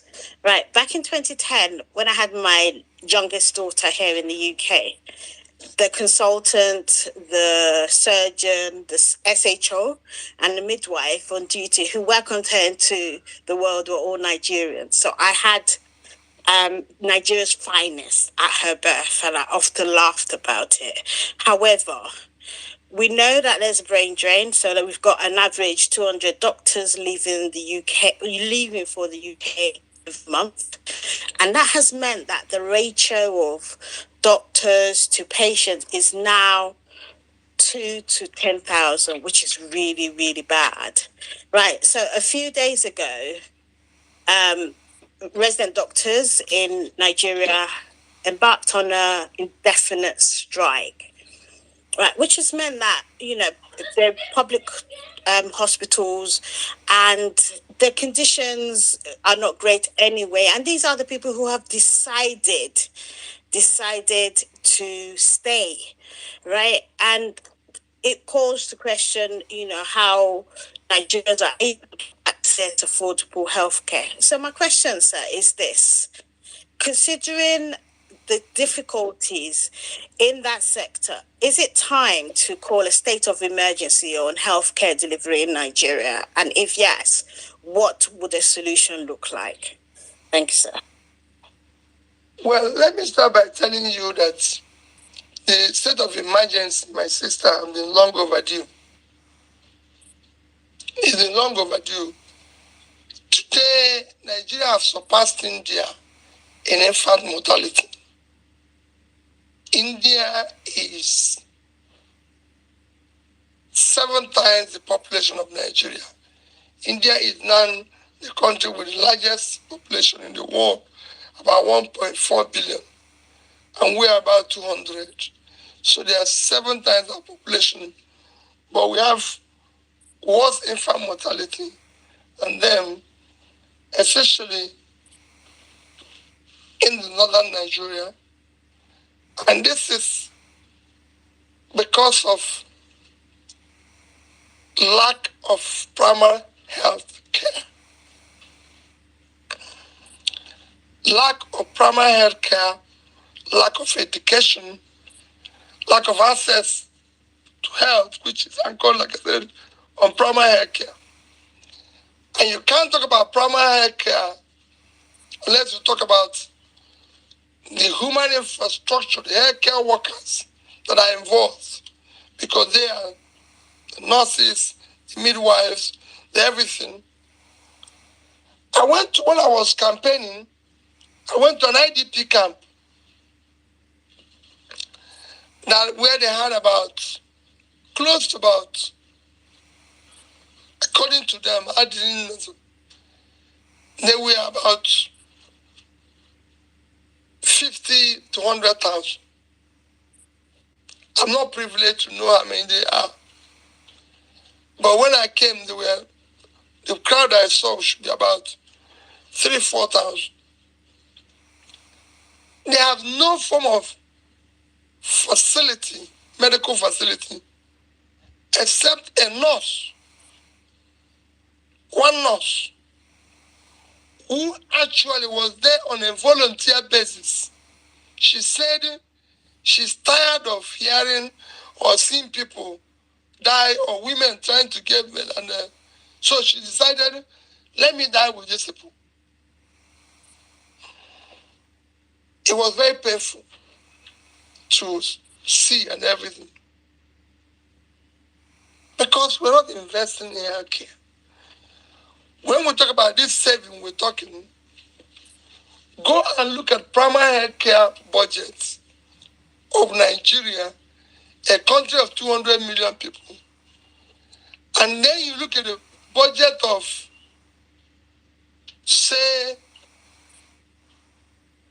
I don't want to start, maybe National Assembly. Look at the budget of primary health care. Look at the budget of maybe, compared with budget of even Asra Clinic. All those things. Or other government agencies. So it's a question of parity. That our doctors are leaving, our nurses are leaving. Should worry us, but I'm not as worried as people are. I lived in the UK myself, where at a time, all the doctors, all the distance were from India. I used to tell people that I know India will take over in terms of ICT, in terms of technology, in terms of businesses. The economy of India, go and study it, will be a stronger economy in 10 years' time, because at the time, I did a program in Kellogg.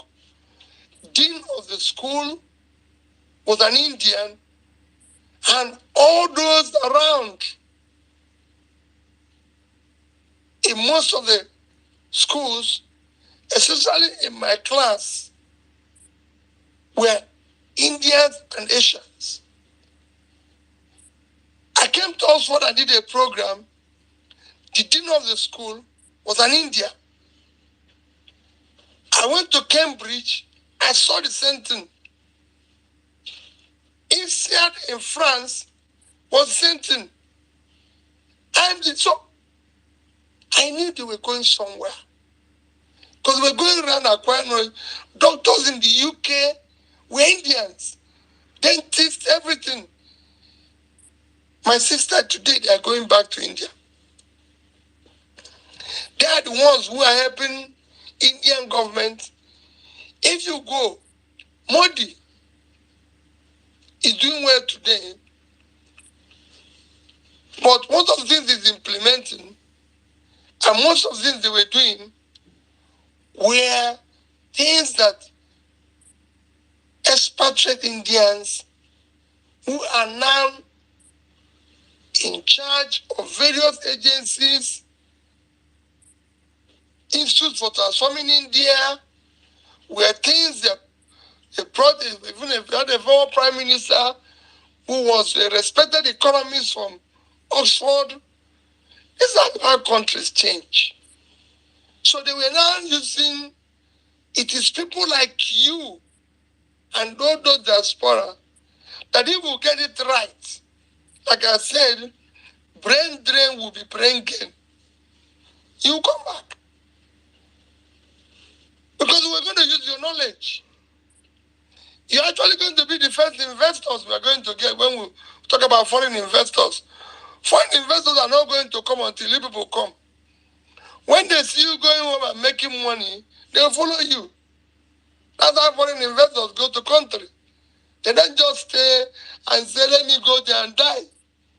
They have to see that, hey, when they see there's law and order, and David can come in and go out while criticizing government, Nobody will harass him. Nobody will talk about him. But he can come in and say, Mr. Peter Obi, you're a failure. Why not? As governor, I had people who harassed me all over the place. I've said it several times. Mrs. Cindy Bay, Oken Dibe's mother. Oken Dibe is a journalist that is well known to you, Professor Oken Dibe. The mother, I didn't know it was the mother, walked me out of a church as a governor. Said I should stop praying here because she's being owed gratuity and pension. That God will never hear my prayers. I should leave the church. And everybody was trying to control her. He said, no. I followed her to her house. And I said, Mama, I'm going to pay this money, not just to you, but to everybody. That's how I cleared 35 billion naira worth of gratuity and pension.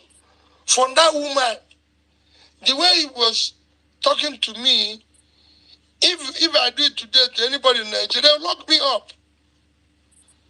But that's what governance is all about. You're choosing to do a job, you have to listen to the people. Not when they said you did this, you say, who are they? They should go and get people in their village, even when they are telling you the truth. So we must have a country that works. And if we have it, I can tell you the doctors, we can train more doctors, more nurses, more this. Some will leave, some will stay. Eventually, as we get involved in building our health infrastructure properly, where we create a proper insurance scheme that will take care of us. If India, with large population, can have a scheme that provides health facility for Indians, 1.4 million, Indonesia has the best. There are 216 something million. They have one of the best healthcare insurance in the world today that works for everybody, where the rich contributes and the poor contributes. And if all these countries can do it, we learn what they're doing and do it. It is not rocket science.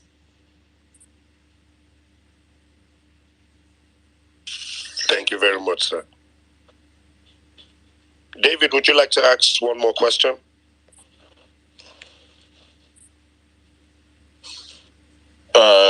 Me? Yeah, just ask it before we move on to Jimmy. Okay. Right. I was gonna ask a question. This was a question about the Labour Party. Okay. Well, I don't know whether it was Otumba who wanted to ask this question, because I remember him mentioning it. But well, since we're already here, let's go ahead with it now. I remember having a conversation. I think it was with Saddam a few days back, and we're talking about the future of the it definitely wasn't Saddam. We're talking about the future of the Labour Party, right? And obviously, what PO's vision for the Labour Party and for the Obedient Movement is. So I guess the question I would ask is, in now that we're obviously coming to the end of the 2023 election cycle, obviously we've recorded major successes both with the Obedient Movement and the Labour Party. They're both joined that day, obviously. So how does PO see things moving forward in terms of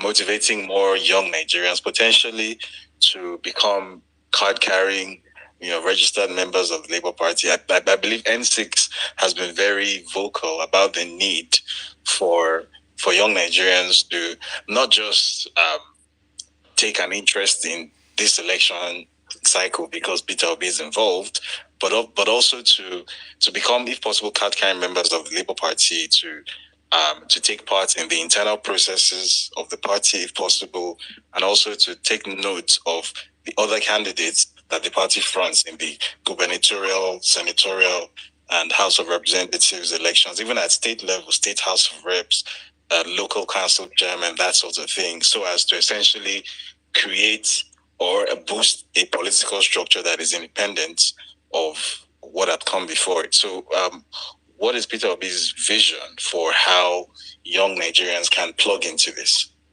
both in the short and in the medium term? Well, my take in it is that, you see, the young Nigerians have been the greatest loser in this enterprise called Nigeria. They've been the greatest loser. Some of us live the life where I used to tell people, David, I bought my first car, Volkswagen. I would say my first, the first car that I used, because the first car I used was the Honda Civic, which I bought and used and put it into a taxi system. I lived in Onitsha. The first time I bought the car was as a first year student in Nsukka. I went to J. Allen in Enugu and bought the Volkswagen for Volks car for 2,700 naira. Drove it to university. I used it. Everybody in Nsukka know my car, AN700 SA. In my second year, end of my second year, David, I bought a Pigeon 505 from Umano Motors in Nsukka for 7,500 or 7,600 naira. By my final year, and leaving university, I had a BMW for 15,000. So, what am I trying to say? Look at that type of life that I lived. And so many other students. We had students then, Chris Okotie, who was in Enugu, doing his big thing, Jidopi. We have other students who were doing similar things. Kamogodo, all of us, we had cars, lived well, campus was what it is and everything. You're leaving school, some people are going to work in corporations, some people are going overseas for their masters, people were doing this, we traveled, when there's the holidays, students' fare to go to London was 80 naira, then moved to 100 naira. You will say university, inside the university, there's a bank who sell foreign exchange to you at $1 for 60 kobo or something like that, and everything. So if you were where $1 used to be 60 kobo, or call it 1 naira to $1, and suddenly it's now 850 to 1. And you're not worried. Then you're not a human being.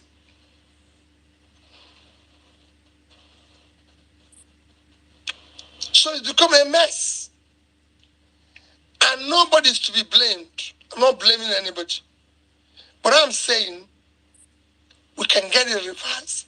The young people who have been the greatest loser, who have suffered the greatest pain in this, when I watch them, they've tried everything, including protests, like NSAS and everything, and all that, and still got a pushback. This is their time to get involved. If you look at what you were able to achieve in the past 8 months, I urge you to get involved. It's not about Peter Obi. It's about you. All I did and all I'm doing is that I said, I will be with you in this exercise. And I liked when introduction was being made, somebody made it categorically. I am not a saint. I don't claim to be one. But I can say what I tell people, I'm not equally a thief. Because no thief sees what he can steal and leaves it. And it's on record that I left office I had $150 million of my state money, and nobody urged me to save in dollars. Nobody. I did it on my own, and I had about 35 billion naira in cash, and I had a similar amount in investments. So, and nobody urged me to do that. And then since I left office, Anambra has not bought me a bottle of water. Even when I have a speaker who can say today that they passed a law telling me they will build a house for me in Lagos, in Abuja and Oka, and I don't have one. I don't have a piece of land, in the whole of Anambra State given to me by Anambra State government, in Oka in particular. I don't have a house in Abuja. My wife has a flat in Lagos. We live in it.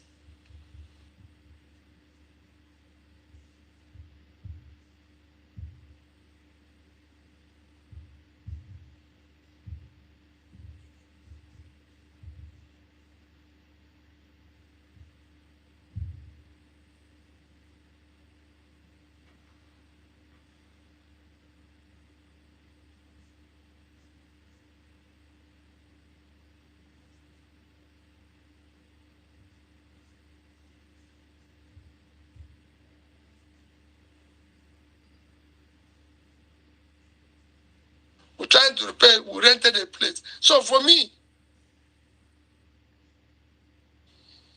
I'm not saying I'm a saint, but I'm not going to tell you to go and fight, kill, or snatch it, or kill, or do anything. No. You're going to do it in an organized manner and lead this madness out of the door, because it is a case of where lunatics, all of us today, are the lunatics in charge. You must guide us to the door and bid us goodbye, so you can start building a nation you can be proud of. That's how countries change. People bring about change. And that's what we are trying to reverse that by bringing tribalism into it, religion into it, and everything. When we see that all those things have not paid anybody, when I'm bringing it into it and everything, you now see them labeling P2B this every morning, that every morning. Like I said, I'm not a saint. I've passed through schools. I just told you schools where I passed through. You can go there, Google my name in anything, whether it's in Christ the King College, in Nsukka, in Oxford, Cambridge. You will see it there. And they will show you the program I did. I'm not claiming to be the best, but I passed through there. And the little knowledge I got from there, I used it for the benefit of the society in which I live in. I was a businessman. I passed through the banks. I was director in 3 different banks. There are records people can go and check and say, this is this. So this is what we want to do for the new Nigeria. Let's see. Look at what David is doing. Look at the sacrifice people are doing. Look at what Saddam. Look at what all of you are doing in your different areas. Ibrahim, risking all we can in the north and saying, no, look at Bolanle, look at everything. All of you could easily jump into this sharing method and benefit from it, but you say, no, let me sacrifice. Let me be different.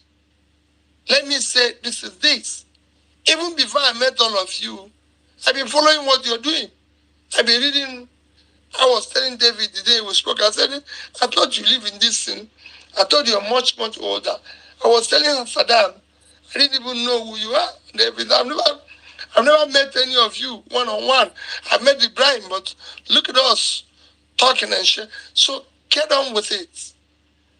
Go and become party members, Labour Party member. We are not there yet. So you can come in and change it. You can come in and say no to this and everything. You become part of it.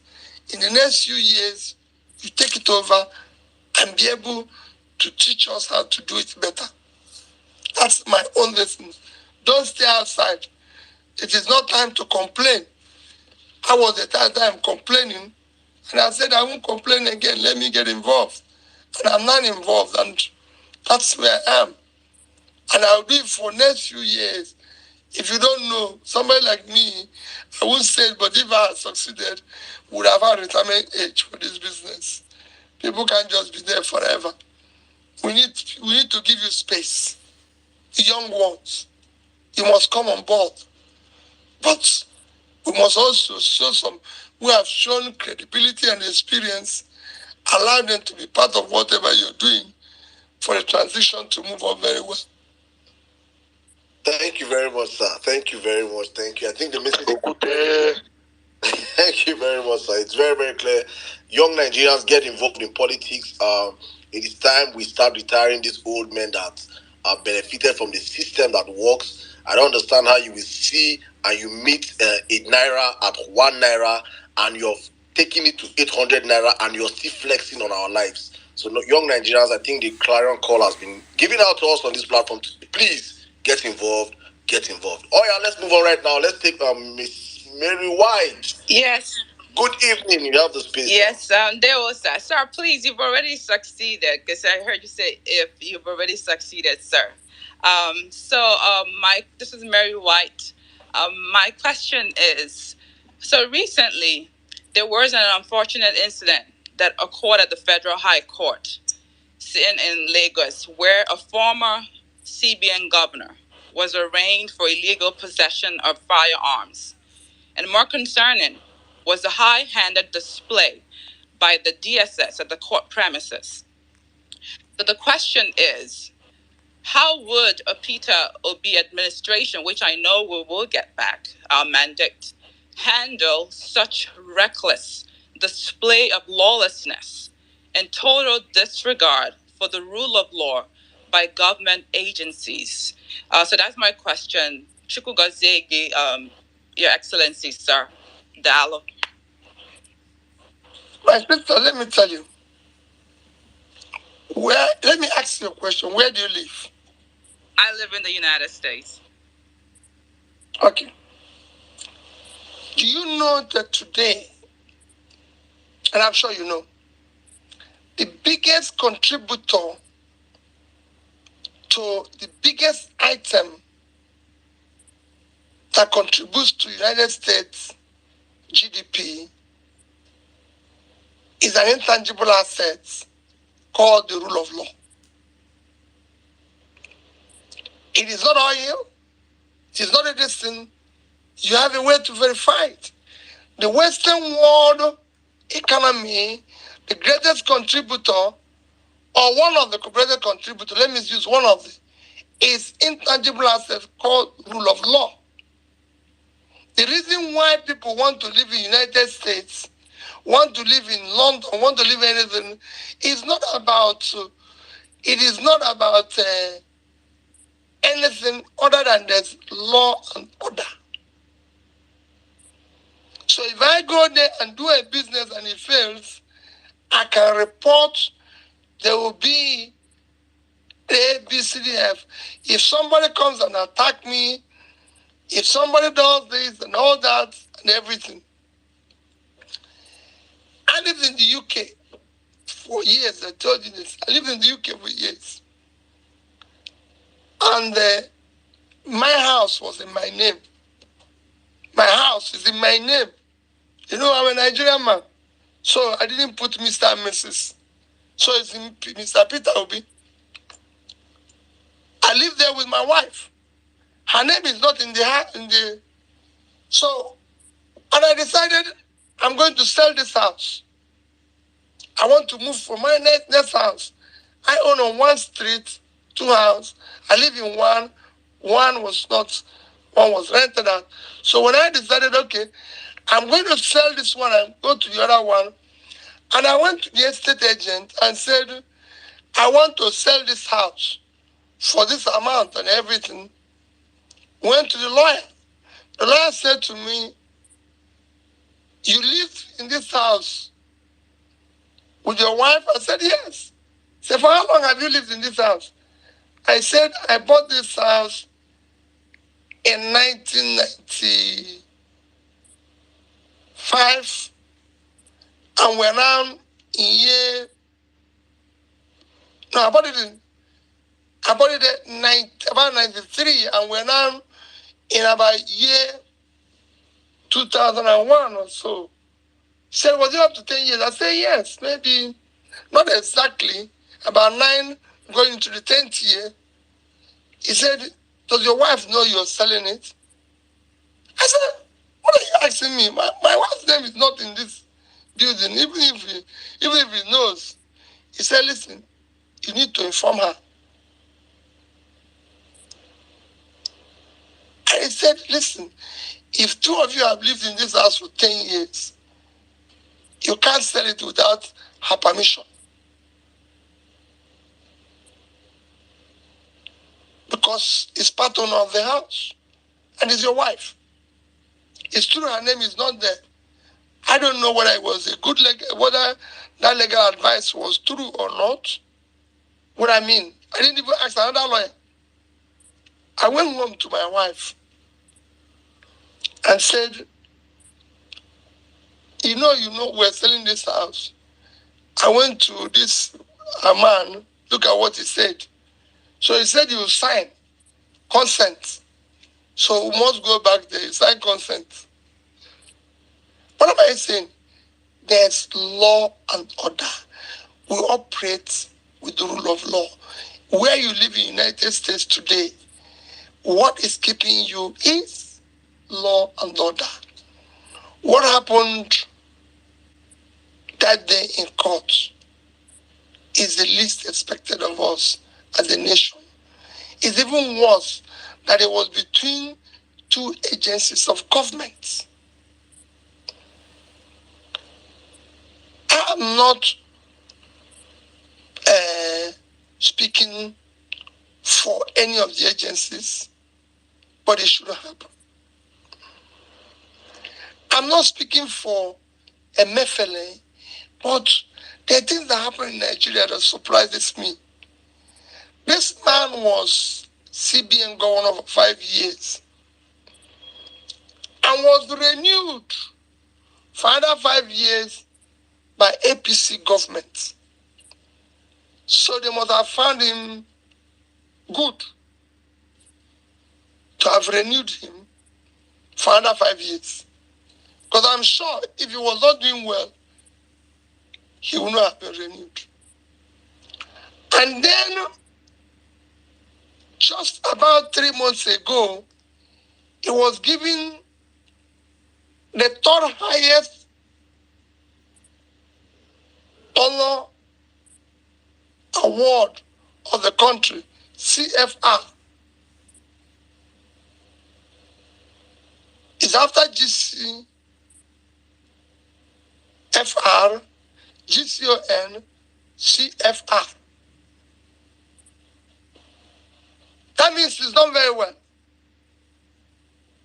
And suddenly now, we can't even grant him a bail to go home. And then wait for court section. So I'm confused.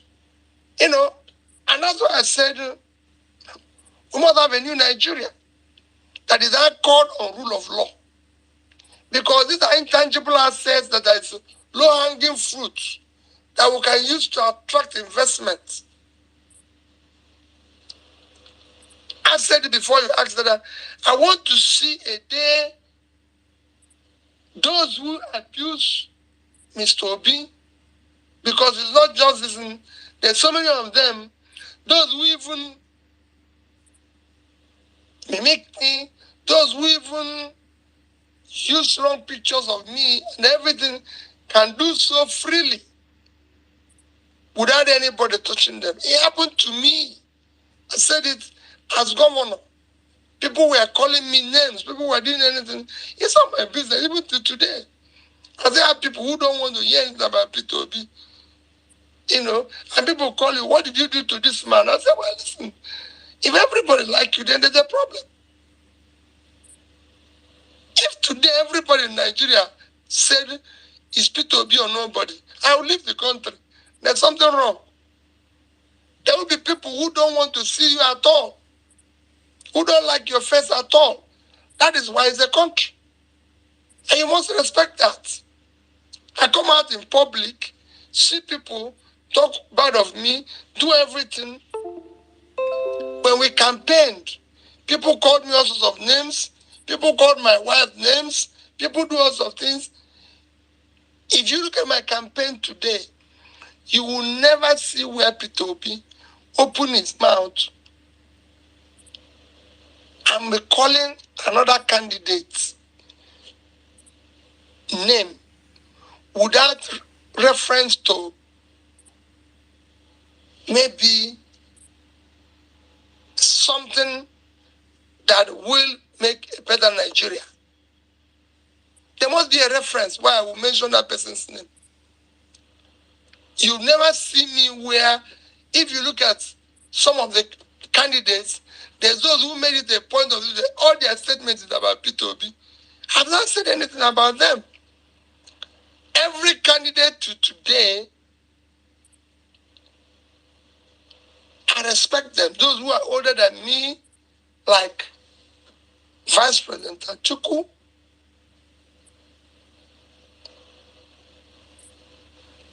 Bola Tinubu himself, I do. I have all respect for them. They're my respected elder brothers, and I give them respect. I've said it repeatedly. I'm not challenging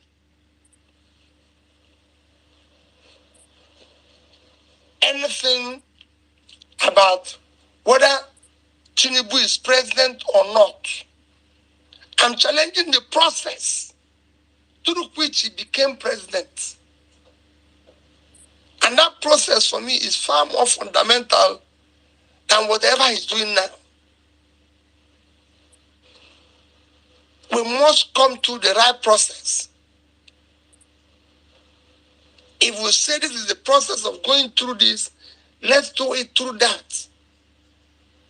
Not that you just came in from anyhow or from the window and started cleaning the house. No. If there's a door with designated people who pass through, come and pass through there. I will remain respectful, obedient, everything to you. But if you go through the wrong door, I'll challenge it.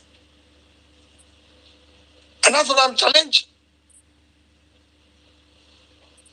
Thank you very much, sir. Thank you very much. It's very important when you stated about how intangible the rule of law is in a country like Nigeria and the effect it has on the society. Thank you very much. All right, let's go up to you right now. I think a right amazing question. Thank you so much.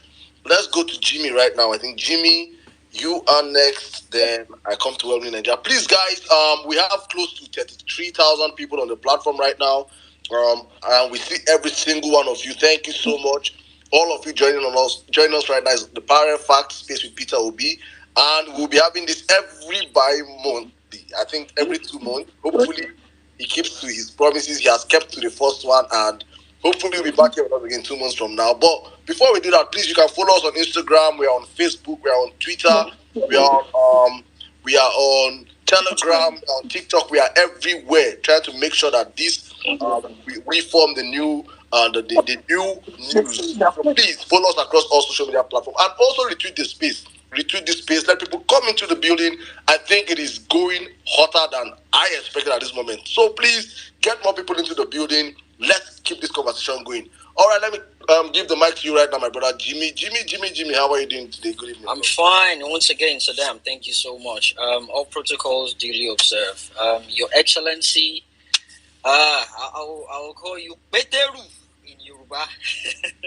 You're welcome, sir. Nice to have you here with us. I just want to. My question is going to be on the security, and it has to do with the remuneration of the security sections in Nigeria. We need to focus on them because take it or leave it, they're part of us, okay? And the way they are being treated in Nigeria, it's a no-no. All right. For example, we have 2 categories, which is the commissioned officers and the non-commissioned officers. And of course, I mean, the commissioned officers are the second lieutenant, captain, all the way to general.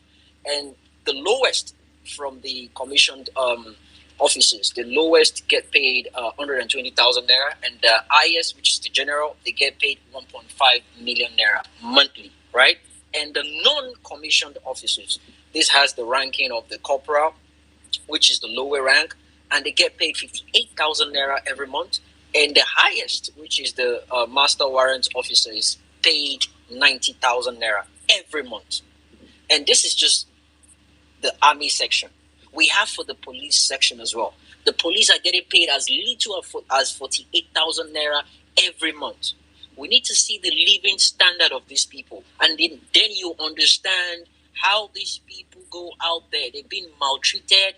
They've been treated like animals. Because there was a documentary that came out about, I think, a couple of years ago, back in 2014. Yeah, it was Channels TV that took over that documentary. What they did was they showed us a video of how the police academy ran their services. It was disgusting. You need to see where they take their baths, and they interviewed one of the officers. Well, the high-ranking officers there in charge, and he said each police officer is entitled to 150 naira a day, which is 50 naira for morning food, 50 naira for afternoon food, and 50 naira for evening food. So in a day, a single policeman is entitled to 150 naira for a single day. So if you accumulate that together, and at the end of the day, they come out being treated that way, and they are handed over a gun to go out and protect people. These are people that are protecting our lives and property. These are people that are protecting the country. They go out there to die for the country. They're not being treated right. No insurance. If anything happens to them, their families are not getting anything back. People are getting killed, and they are protecting us. What would you do in this situation in securing their life? Because if they are doing fine, all this, NSAS, maltreatments we're getting from there, none of this will be happening. And I'm really, really certain that this is a section nobody has been paying attention to. It's not just about taking care of the top bosses. It's everyone in total, to the lowest officer. Thank you. That's my question, sir. Thank you, sir. I yield. Yeah, I think Peter fell off. Sam is back. Is he back? Can you see him? Yeah, he's back. Yeah, I can see him. He's on the speaker section. Okay, I can see him. He's not on the speaker panel. Yeah, I can see him now. I just brought him up now. So, Jimmy, I think you have to rephrase and re-ask your question, because not a problem. I don't know if he heard you, he will answer. Sir, good evening. Can you hear me? Did you get the question? Part of it is about treatment of our police, army, and everything. Yes. Well, let me thank you very much. Like I said before, what you are saying is not only the same way our police, army. David, can you hear me? Yeah, I can hear you. Go on, sir. Okay. Let me tell you, you've now talked about police, army, and everything. Let me even help you further. Without anything, we've been told that National Assembly was giving 70 billion naira.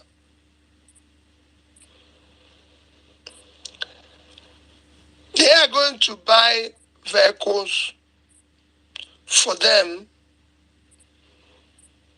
Maybe, let me say, each of them gets a Prado. I'm just giving an example.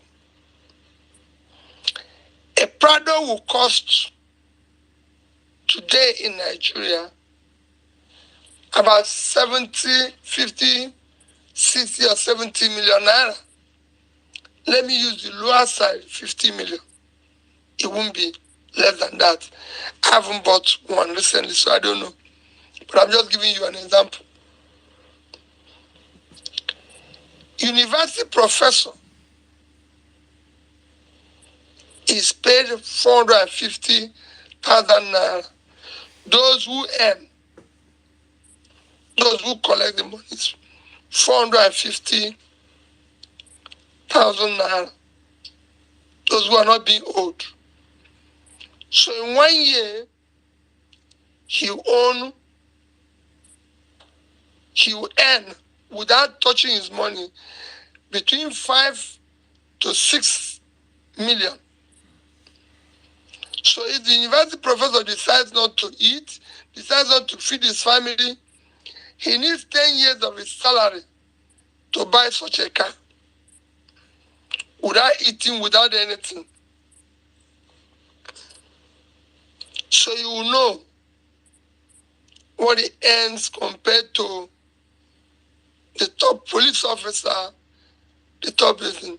So the entire system is going through that process. It's worse because these are security agents whom we expect to secure us, secure the country, secure this thing, just like we need the professor to impart knowledge to be able to do this. And that's what I'm saying, that if we're asking people to sacrifice, they must see what we're doing. The country's pay package is low overall. And that is because the country is not productive. So the only people who are earning appropriate money, and even over more than appropriate, are we, the politicians. Because of transactional politics we play. Recently, there was the issue of fighting for who is speaker, who is senate president, who is this, and you hear all sorts of things. I was forced to go and ask a friend of mine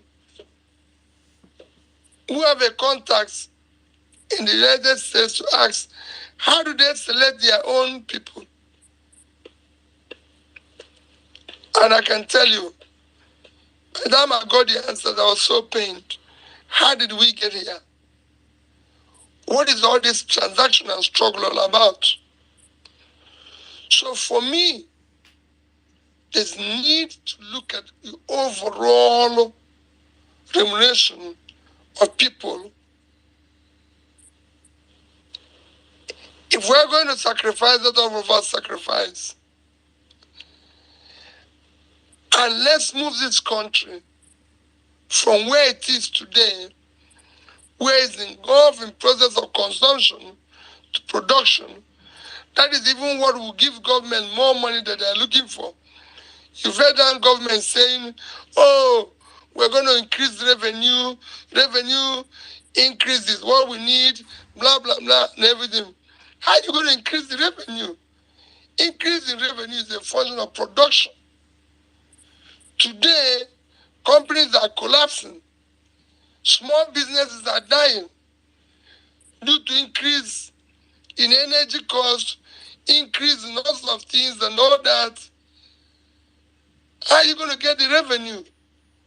Are you going to tax people who are jobless and looking for money to eat? Are you going to do so? It is all a function, something that is worrisome.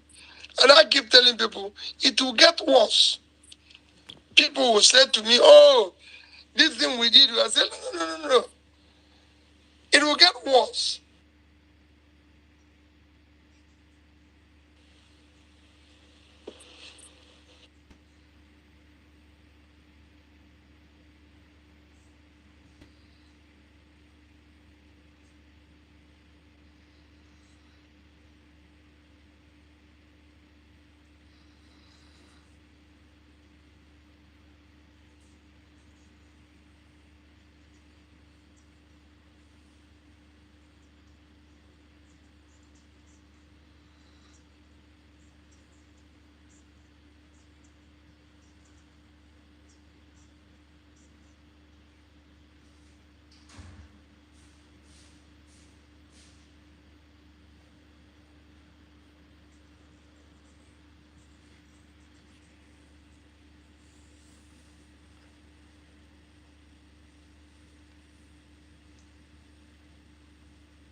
So really, I agree with you.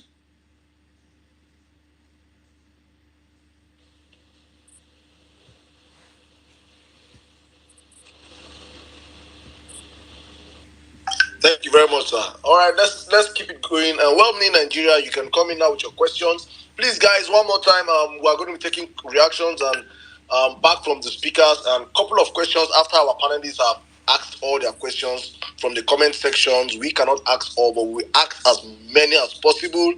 Mr. Peter is here with us. So let me come to you, Well-meaning Nigeria. You have the space. All right. Yeah. Thank you very much, Saddam. Thank you very much, Your Excellency. I think this has been a phenomenal space. You've made some very key revelation. And I just want to assure you, on behalf of my name is I'm well-meaning Nigerian. I'm one among many. The obedience generally we are with you in this process. You would know you won't imagine how many obedients are now lawyers but never studied law. Following this process through and through, back to back. So my question is really relating to character, competence, and capacity. But I think the real point is character. For some of us, for people that really care about the image of Nigeria as a country, we would agree that Nigeria is undergoing a very serious character assassination.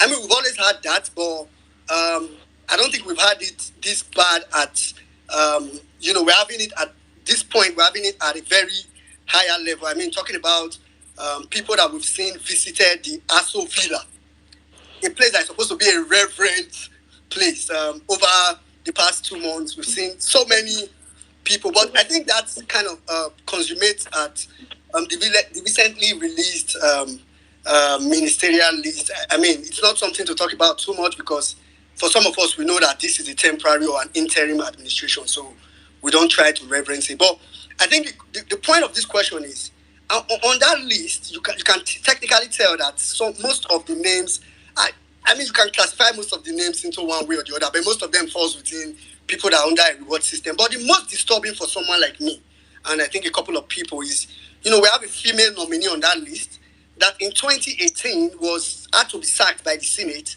In 2023, now this year, she's being investigated by the Code of Conduct Bureau. Still 2023, she's also undergoing some legal issues regarding forged certificates and all those other things. We have a male nominee who was sacked in 2017 by the Supreme Court as a senatorial candidate for winning wrongly. Then in 2019, was sacked again by the Supreme Court. In fact, this time the Supreme Court gave him 10 years ban from running for any political office. And to say that such people appear on a ministerial list for Nigeria, for me, it's character assassination at federal level. It's just killing the character of Nigeria. So my question really is, you've answered one part of my question when you said in 1 month you have your list of team out. So I want to also believe that in 1 month, probably or less, you probably have all your ministers out. But I just want to ask you, what sort of character, what sort of criteria should we be looking at from the people you would be making ministers or other appointees when you eventually come to power, which we are hoping should be very soon? Thank you very much. Without taking too much of your time, what I will tell you is that nobody,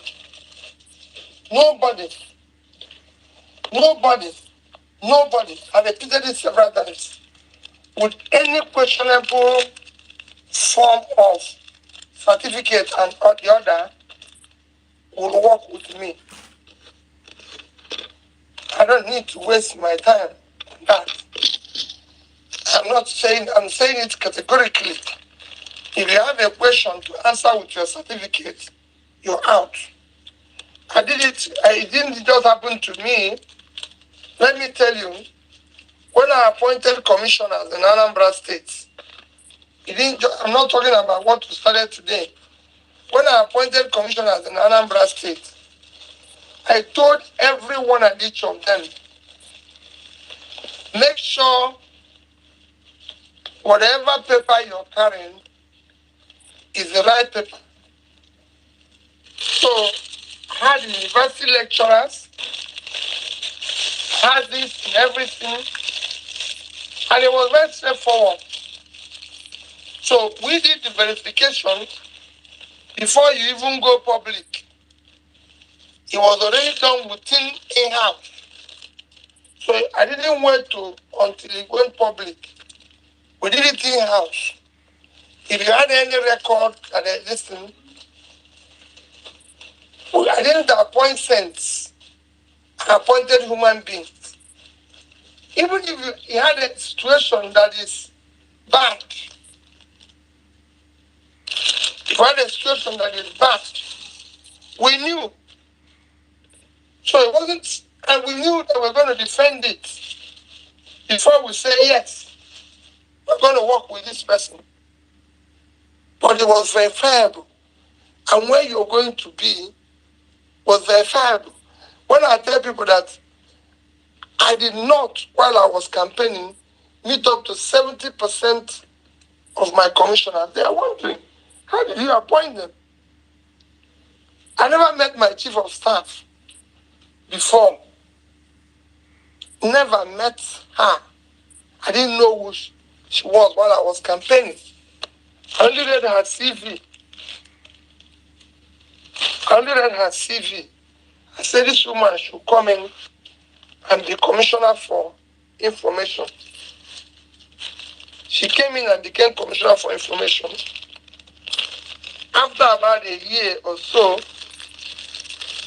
when the person was acting left, she was appointed commissioner for environment. Was just reading his CV and what he has done with regards to PhD in environmental action, science, blah, blah, blah, everything.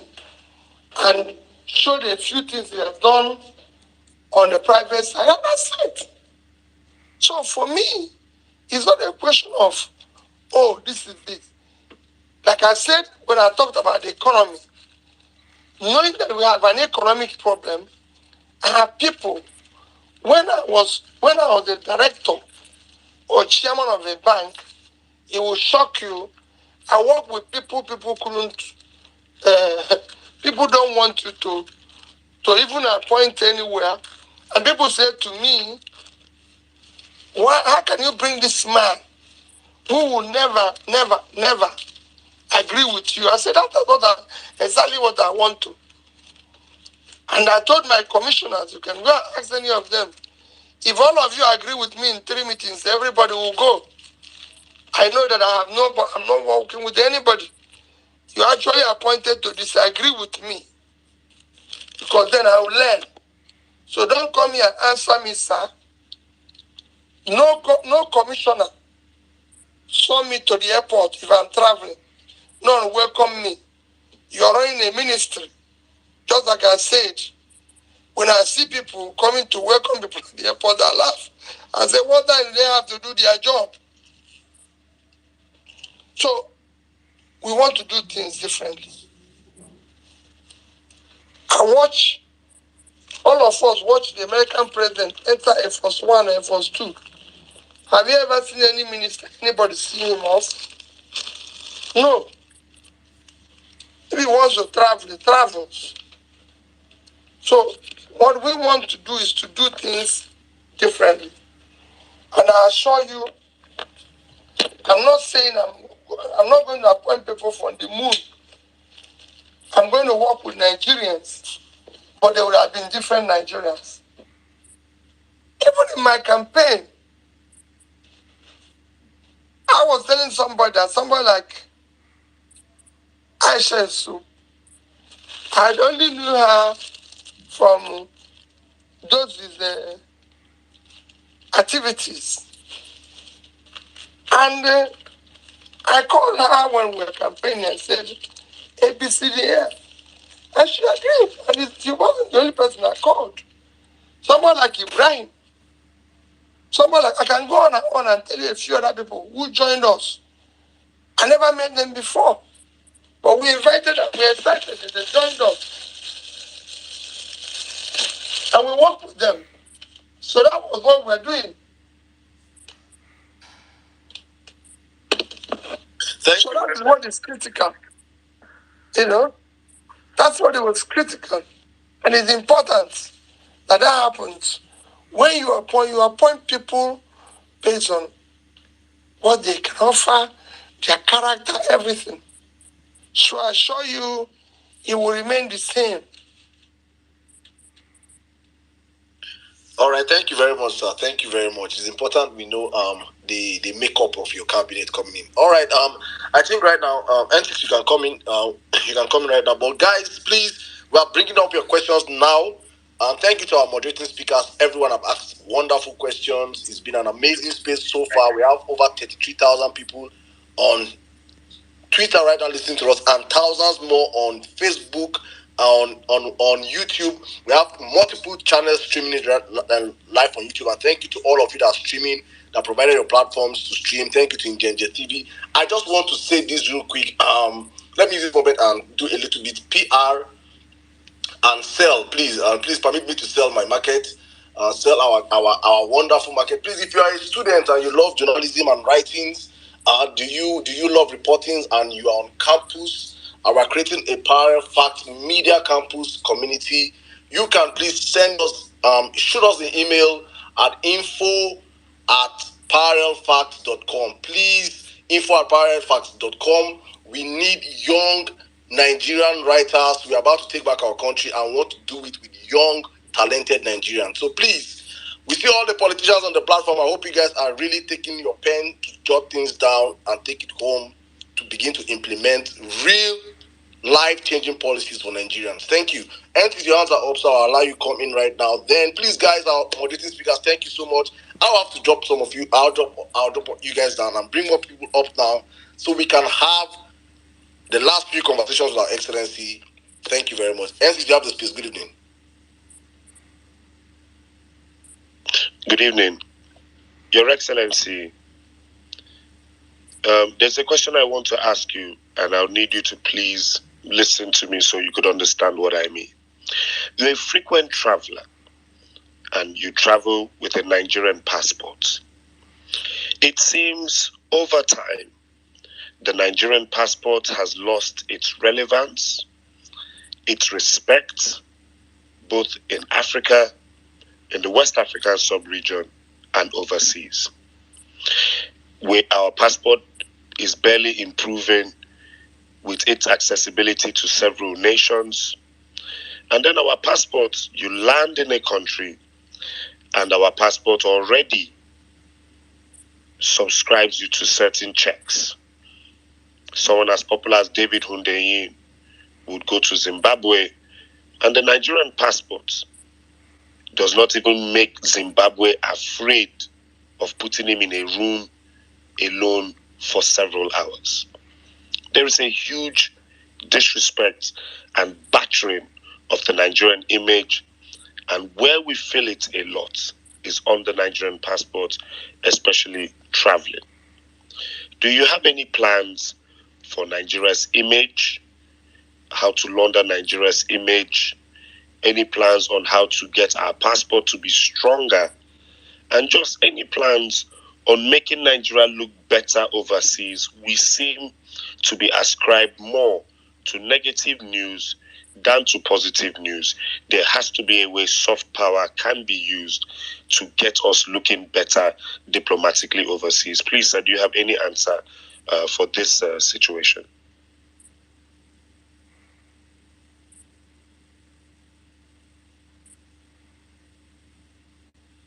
Mr. Peter, are you there?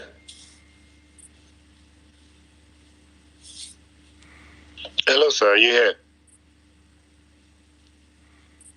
It's muted. I think he has to unmute first. Okay, you have to unmute your mic, sir. You have to unmute, yes. Okay. Very straight answer. If you want to earn respect anywhere in the world, whether as an individual or anything, you put your house in order first. Nobody respects you when you're going around as a beggar. Nobody respects you when your economy is in shambles. Do you know how they form G7, G20, anything, it is based on economy. I have an Indian friend who told me that India will be, when I was campaigning, who told me that India will be hosting G20 very soon. I think it was the end of this year. I said, if you win, I will invite you as an observer. I said, I won't come. We should be members. He said, Peter, I'm shocked you said that. I said, yes, we are supposed to be members. The only way when green passport was respected was when we have something to offer. When we're a nation, when we have the economy, when we're able to employ our people, when our people have means of livelihood. So, for you to have a strong foreign policy, you must have a strong domestic policy. I, Peter, if I'm opportune to serve Nigeria, will tell you, as a governor, I had a diplomatic passport, but I can tell you, I did not travel on diplomatic passport. I traveled on Nigerian passport. I lived in England, had children there. They went to from primary school to secondary school to the end.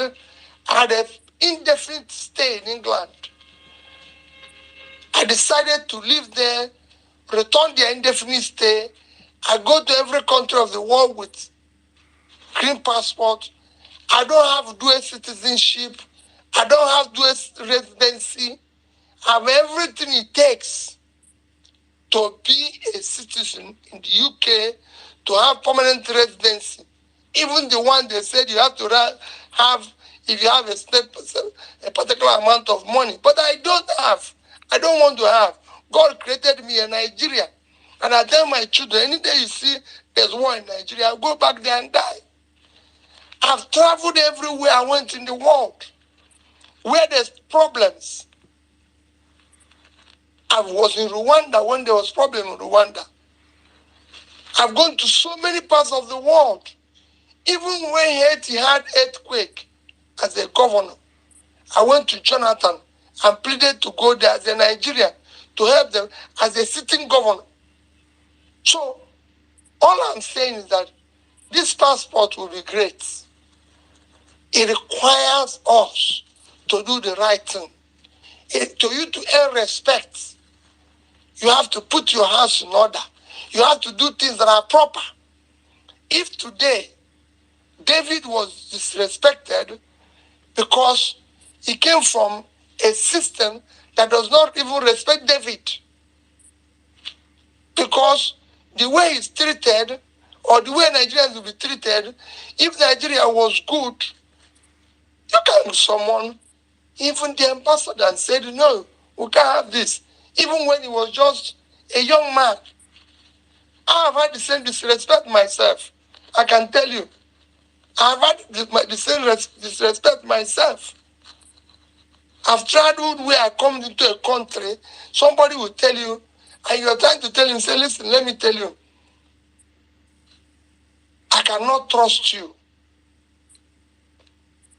because you're Nigerian.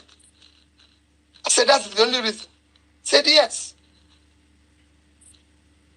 Recently, I went to the UK, and the immigration officer asked me about my return ticket. I said, I've forgotten to carry ticket, because once I give them my passport, on the day I will travel, they will look there and see it.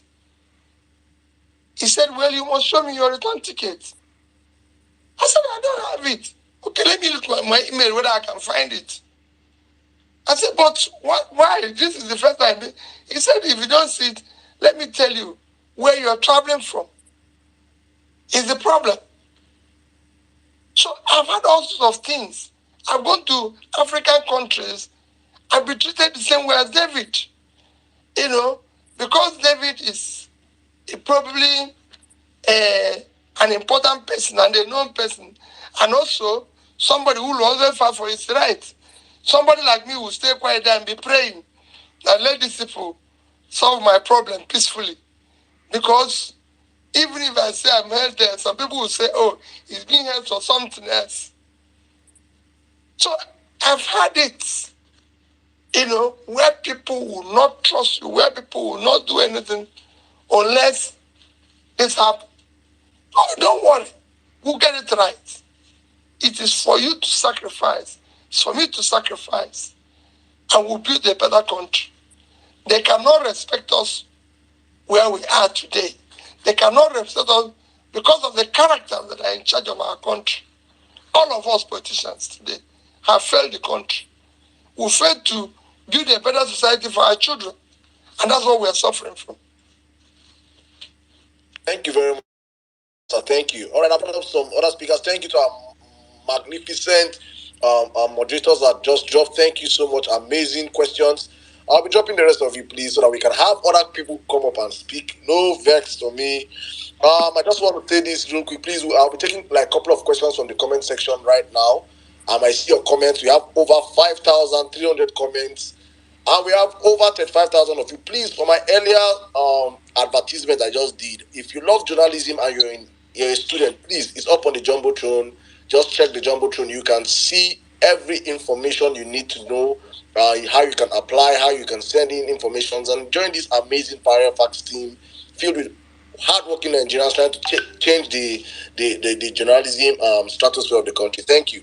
All right, let me take like 3 questions from the comment section. So back-to-back questions, really sharp. Then I'll come back to the speakers that are up here. I think please, guys, also please, we cannot ask judiciary inclined questions here. It is for a reason. He is in court, and we cannot be seen to be asking questions that has to do with anything about the judiciary. So please, it's important, and that is why we have not asked any questions that has to do with that. So please, it's important you guys understand why we are not asking that questions, please. So if you have such questions, I'm sorry, we will not be able to ask you. Sir, a question from Macho Jongun. He says, sir, tell Baba Ahmed Dati that we are missing his presence. Kudos for the great work you're doing. When can we have him on space? Mr. Peter, can you answer that, sir? Hello? Did you hear the question I asked you, sir? Yeah, go on. All right. The question from Macho Jongun, he said, please, sir, tell Baba Dati Ahmed that we are missing his presence. Kudos for the great work both of you are doing. Please, when can we have him on space? No problem. I'll deliver that message. All right. Fingers crossed. Thank you very much, sir. Once I have the next meeting with him, I'll deliver that message. But I can tell you, if we have 2 of us. Amazing. Okay, let me ask this question. I say, from Chini says, Your Excellency, do you have plans to reintroduce technical training schools in our educational system like we had in the old days? Our youth lack the right skills to thrive in today's workforce. For example, Dangote's refinery hiring workers from India due to lack of skills in Nigeria is saddening. Let me tell you, that is certain. It is certain. You know the biggest pool of training and the biggest in terms of training technical people and ICT and engineers and everything in India is Bombay Institute of Technology, which was established the same time as Yaba Technology School by British colonial masters. Today, that one has produced most of the billionaires you see in India. It become an Ivy League school that you can do anything to get admitted in or be part of it. Nobody talks about Yaba College of Tech again. Everything has failed. We need to bring them back. And that is why I said, that's why we're not earning any respect. We must bring back our country. And it requires a lot of sacrifice. Thank you very much, sir. Thank you. All right, Blessed Emmanuel, say question, sir. Sir, what period of time would it take you to put all the seaports functioning? Probably, I think, to make all the seaport functioning. One, how fast will you tackle insecurity in all the geopolitical zones in Nigeria? Well, like I said, insecurity is number one. Security is number one job of a government. And it is critical. You can't talk about attracting investment if you're not secured. You can't talk about attracting investment if the rule of law is not respected. So there's so many these are intangible assets that attract people. I said before, what will attract you to America is security. You might have shootings in America, you might have shootings in London, you might have shootings everywhere, but overall it's far more secured. People still come out in the streets of New York for jogging. You go to the park, it's filled up in the morning with everybody jogging. People still come out in streets everywhere, in London, in parks and everything, are moving around, even when there's still shootings and this and everything. So you need security to attract investment. People must have peace of mind. It needs security. There must be rule of law. There must be some semblance of stability in your economy. So your rate of exchange can be high, but it remains stable maybe for 4 or 5 years and everything. People can plan. These are things you need to put in place. And doing that requires some time. But if you start, Nigerians are good at followership if you're doing the right things. Governance is about hope. You must give people hope. If you say we're going to do this and people see you're doing it, you won't achieve 100% results overnight. But people want to see 100% effort. You see me say this in virtually every 2 months appearance that we must put 100% effort. Our sacrifice and everything must be seen. And that's it. All right, thank you. Sir, you did not answer the questions of seaport. How fast?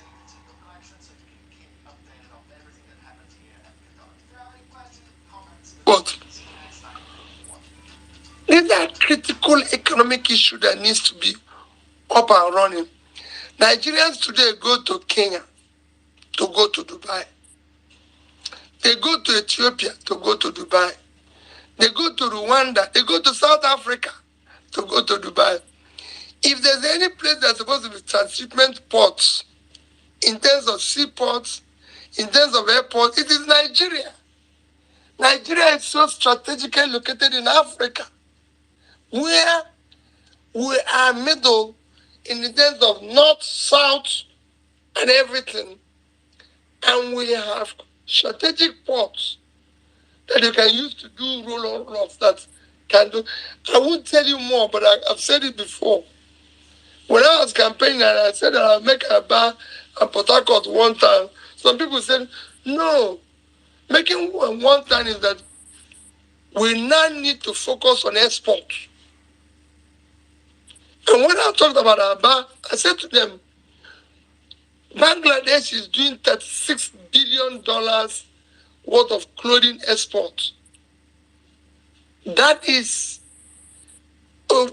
Vietnam is doing over $20 billion worth of shoes, footwear.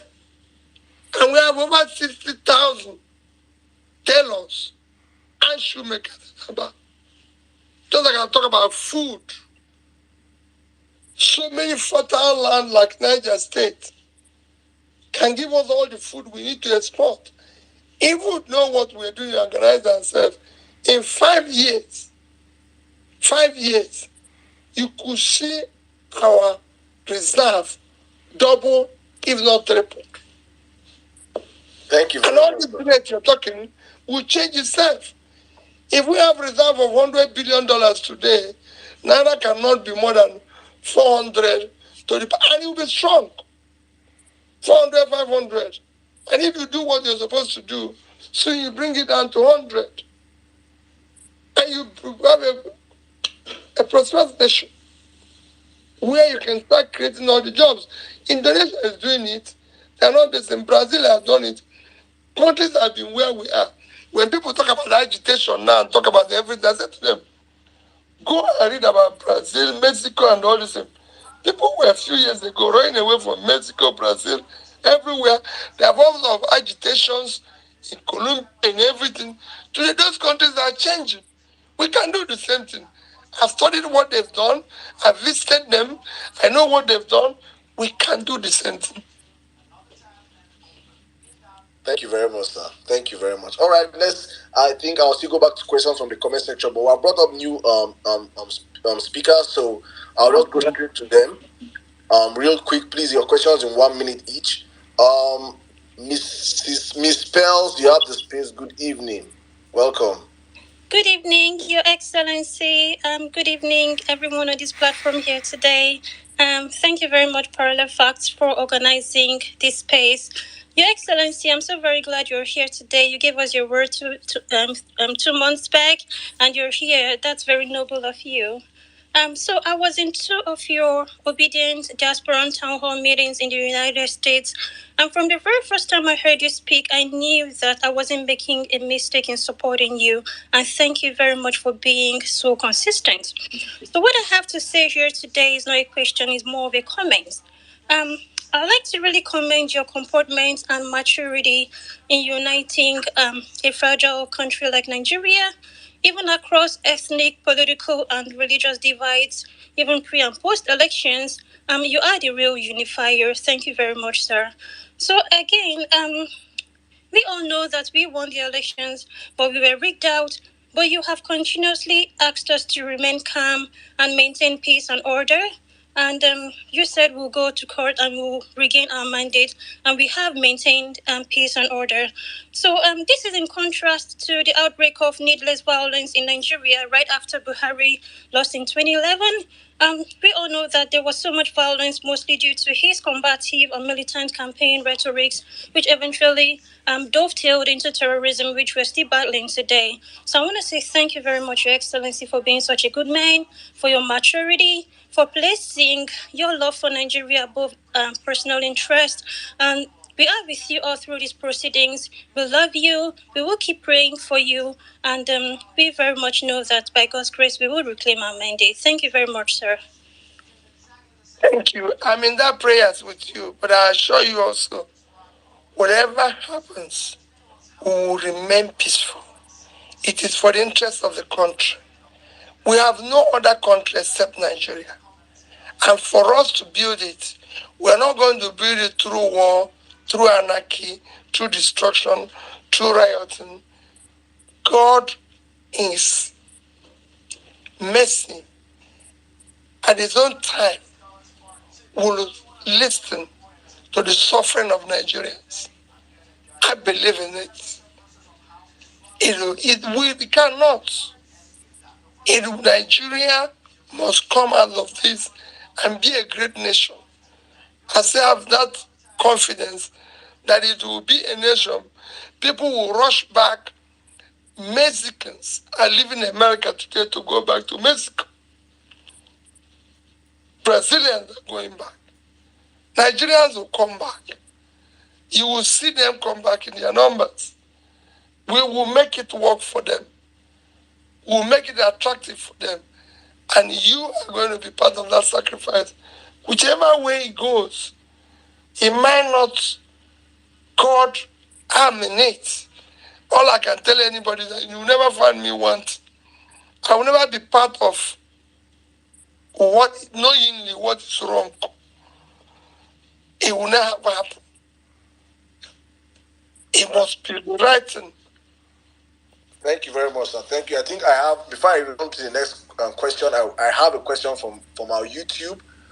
He said, if in a very short, let's say if you can do this in 2 minutes, sir, how would you deal with the issue of federal character? Well, it's already enshrined in our constitution. You must ensure that every part is represented, but must be represented by somebody who is competent, qualified, has a character that can be used as an exemplary person.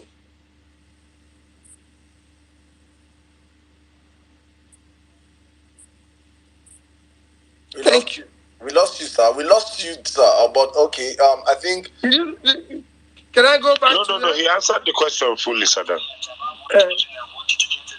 All right. Please, let's go on real quick.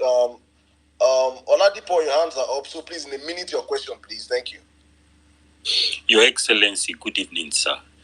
Thank you for making sure that our faith as Yoruba people in you is not mismanaged, is not thwarted.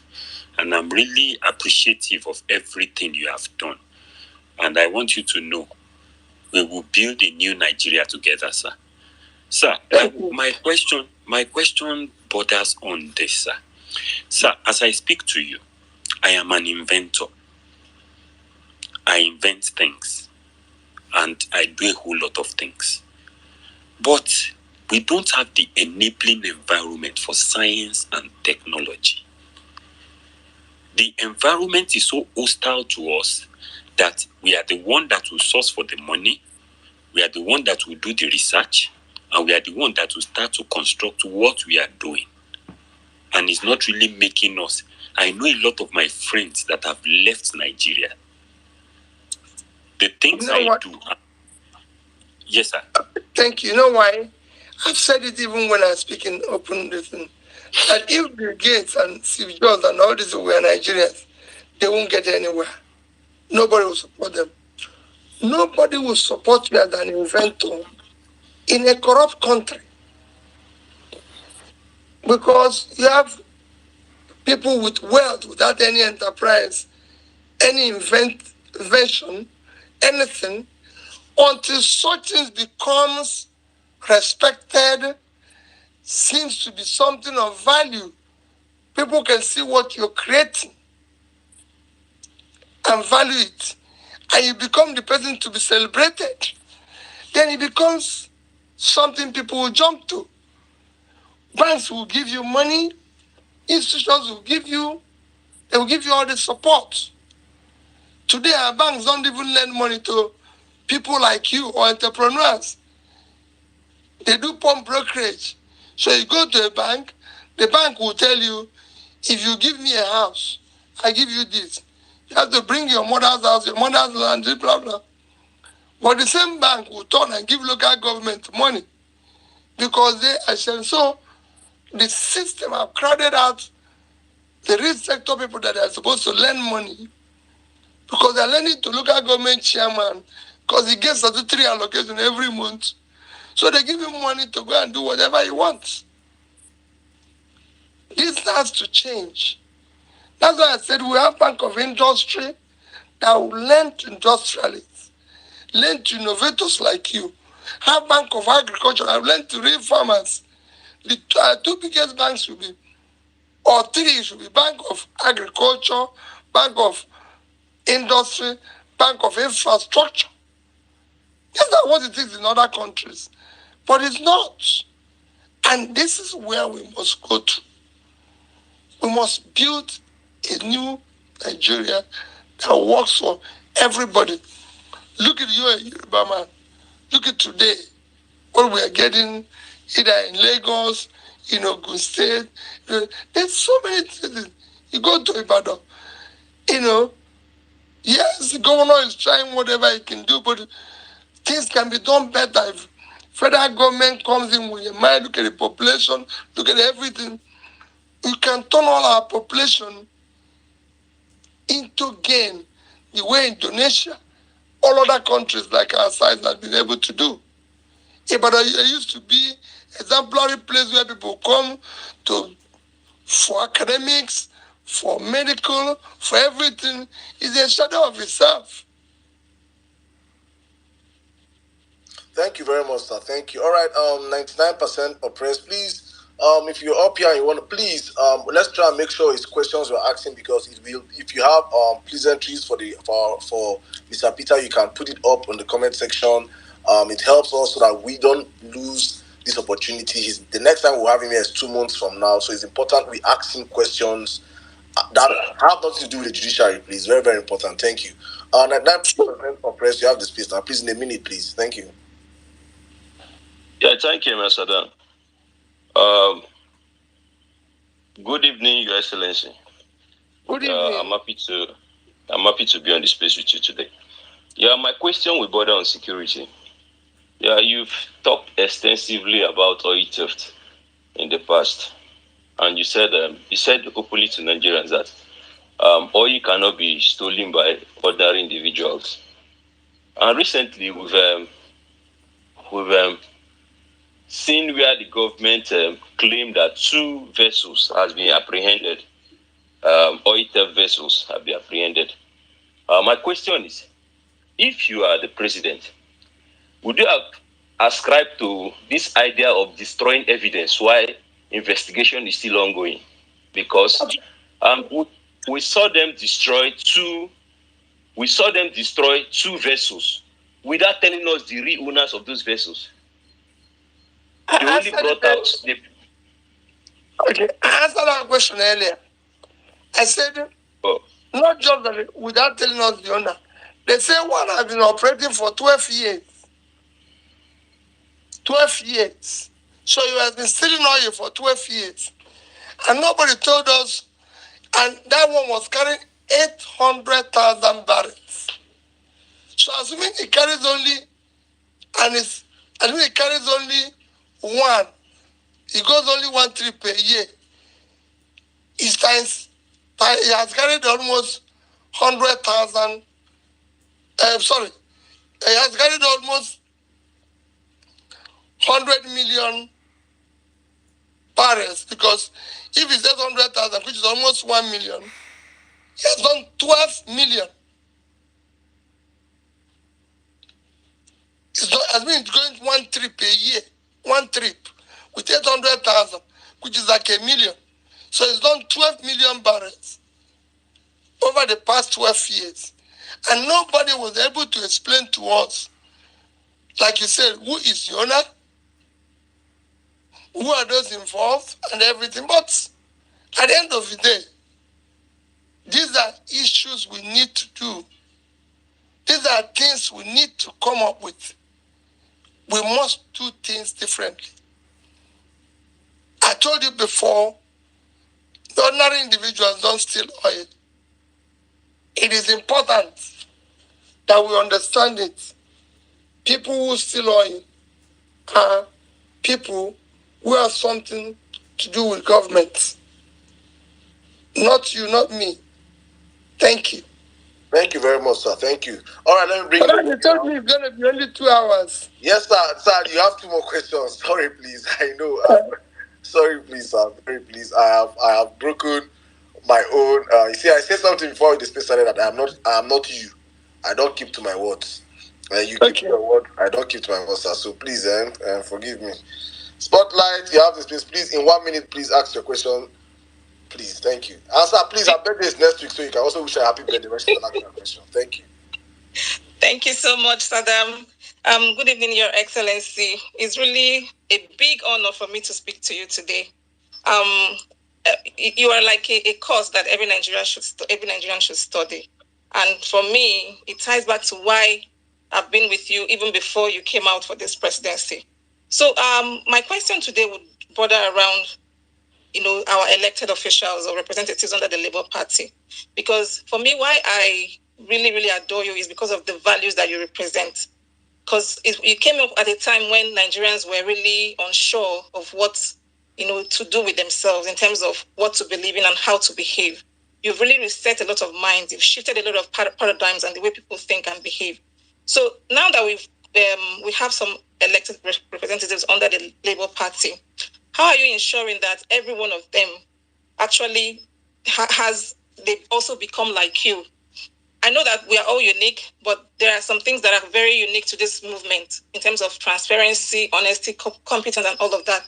How are we sure that they will also represent us in that same light in our national assemblies and, of course, across all the states? How are you making sure that we have not just one Peter Obi, but a constellation of stars, a million Peter Obis with their unique identities, also doing the right things in their various sectors? Thank you.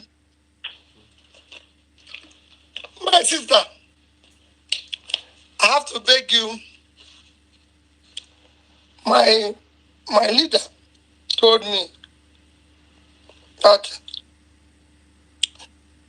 I'll join you in these prayers. I'm praying for them. That's all I can tell you. I'm praying for them to understand that they were voted in because people believe that Labour is a new movement. But I have to respect my late leader. He told me that you don't know a man or you don't know a person until you give him money and power. If he remains the same person, then you know him. So I'm praying for them. In a difficult Nigeria, it's difficult equally for them, but I'm praying for them. But I'm saying to you that I know what I'm going to do to get all this to work differently. When I went to Anambra State, it wasn't easy for me. And because of it, I don't get people to say, oh, everybody will be the same. We were trying to. That's why I told you people to get involved. The more we see all of you get involved, the more we see, you know what it means in my life for me to see people like you, Saddam, Ibrahim, David, everybody speaking out. You know, if I see anything coming from David, I want to read it because I know. Oh, and I say, it's a young man. Yes. So it's going to change. It's going to change. It's a gradual process. We might not get it overnight, but I assure you, you know, it will change. Be rest assured. Thank you very much, sir. Thank you. You know, there's two questions people keep asking me. I don't want to close this out because everybody, you know, as they're bothering you, they're all over the place in my this and say, oh, you don't want to comment this. You are avoiding it. You don't want to comment about IPOB and what they're doing in the Southeast because you don't want to be involved in it.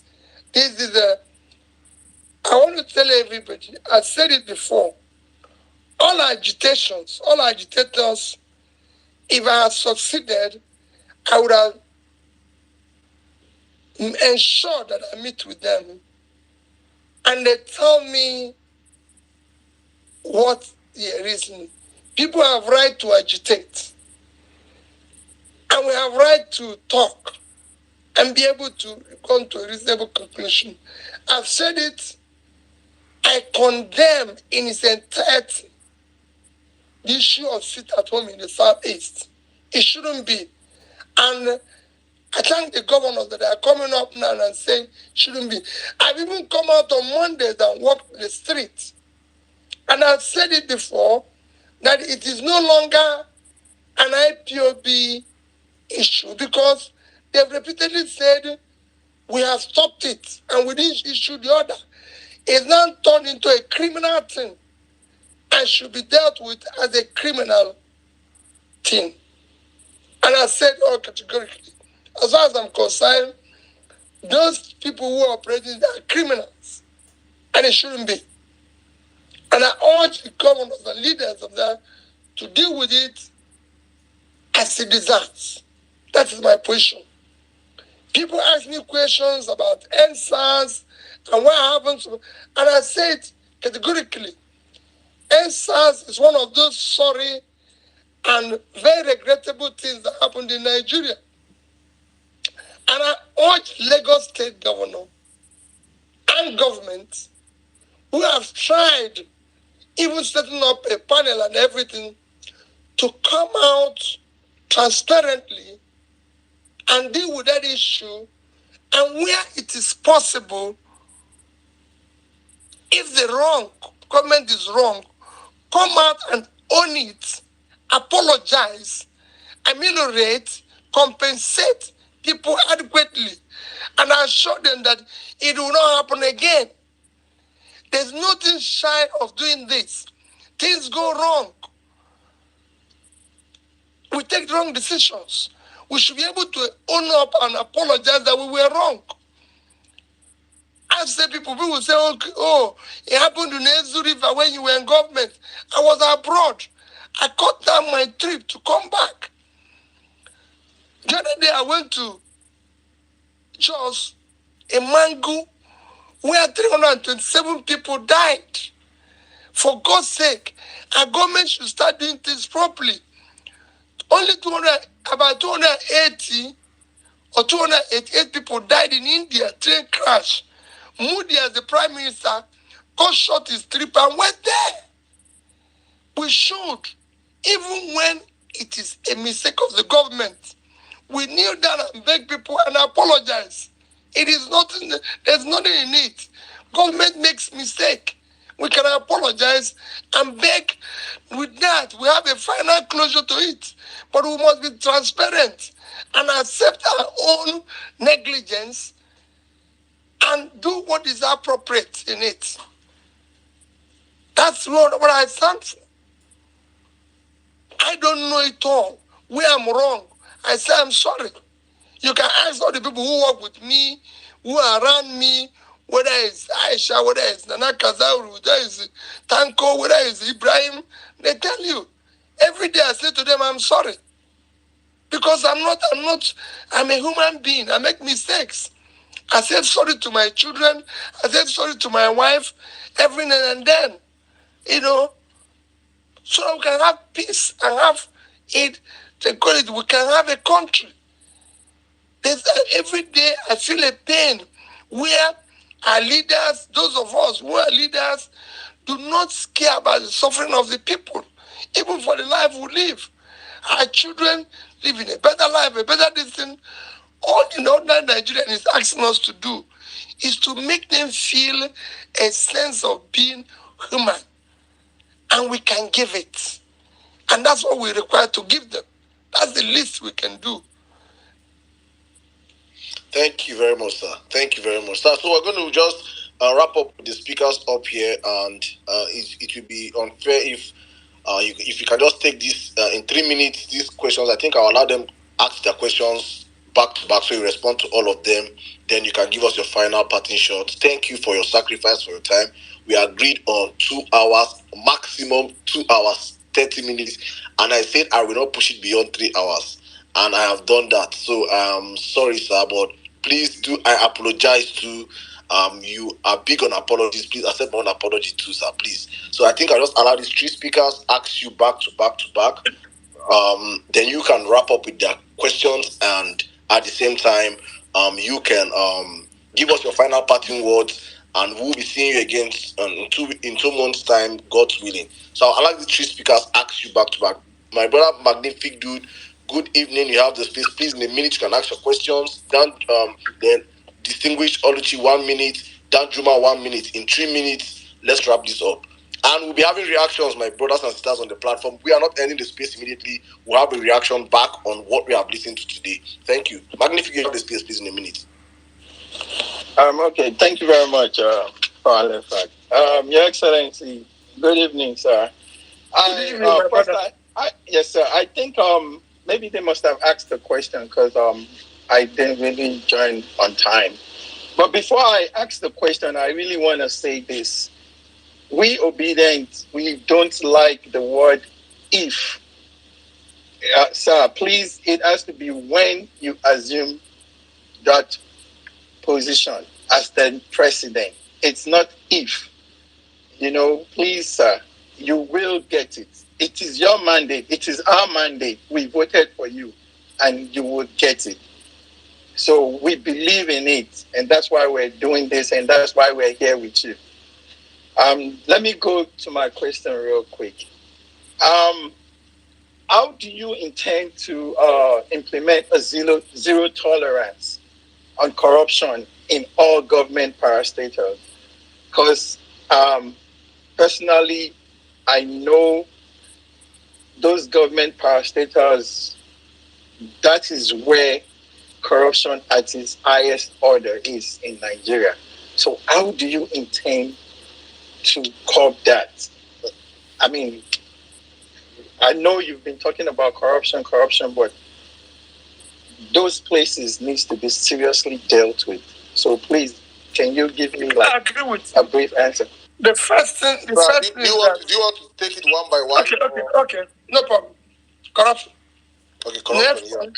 So, and distinguish, you have the space, please. Good evening, Your Excellency. Thank you for the opportunity to speak to you again, sir. My question is, given the reality in Nigeria right now, I strongly feel that your inauguration is near. I'm not hearing anything again. Can anyone hear me? I can hear you.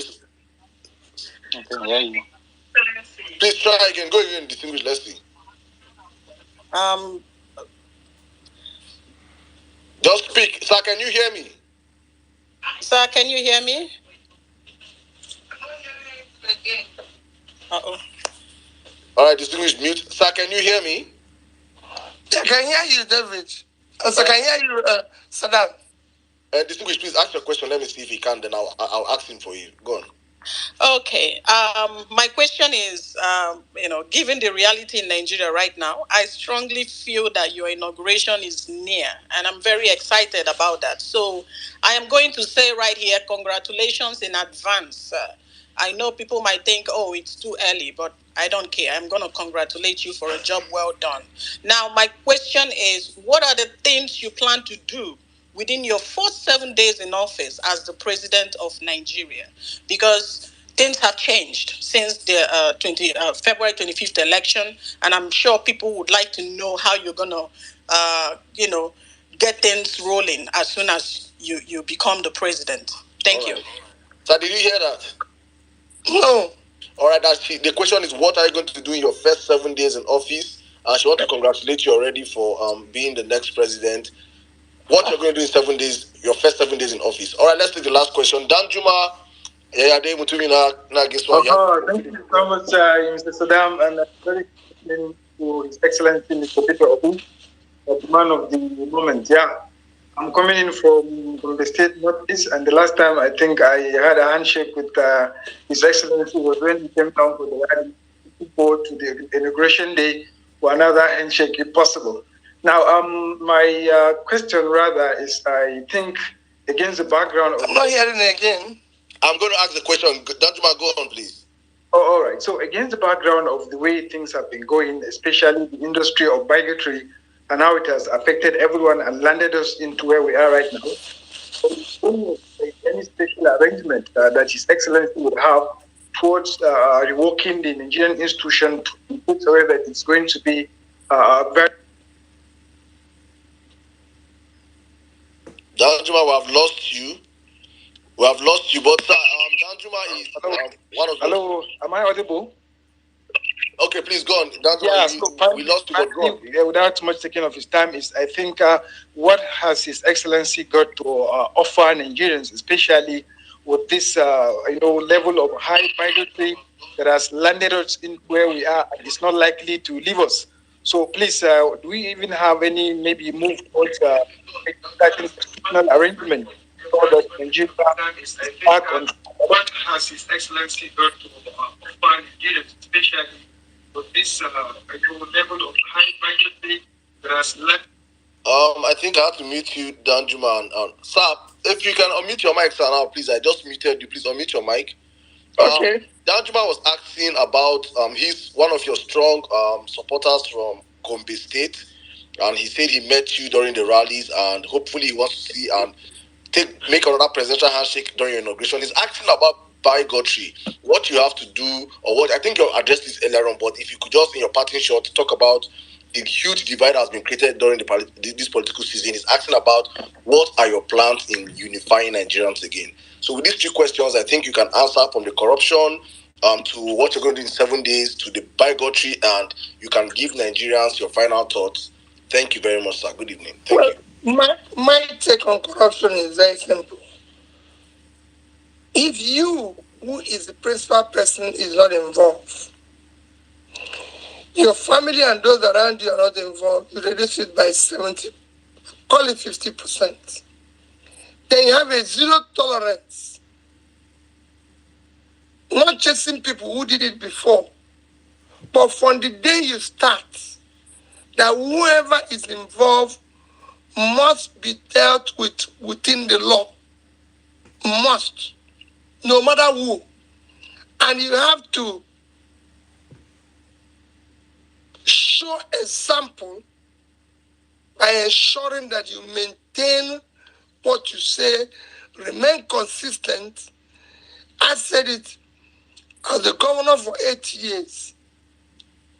It was not a saintly government, but I can categorically say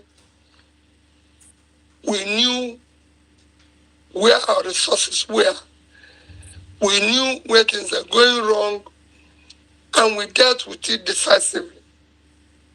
We can do it at national level. All those things people are saying is not true.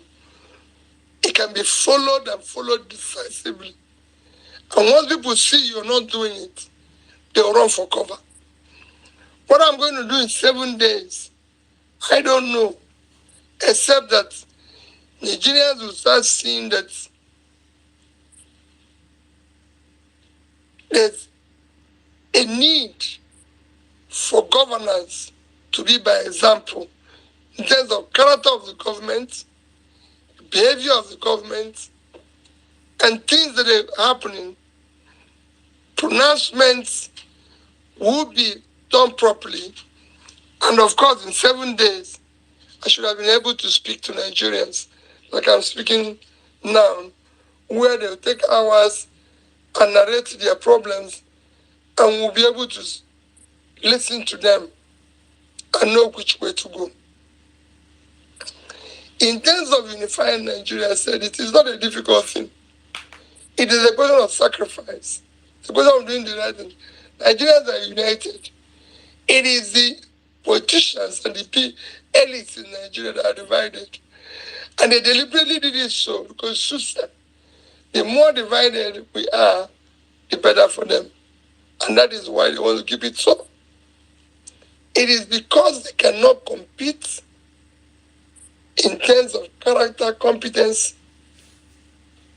and other competitive criteria. They want to now compete by dividing us. We are one united Nigeria. We're going to focus. If I have opportunity, I will tell every Nigeria, we must bring the love, we must bring the care and everything. And that is why when people say to me, oh, we're going to do this, we're going to... No, we will remain calm amidst all provocation. We will remain calm no matter what they do to us. I've always said to people, we're not going to pull Nigeria down even if anything happens. No, we will remain calm.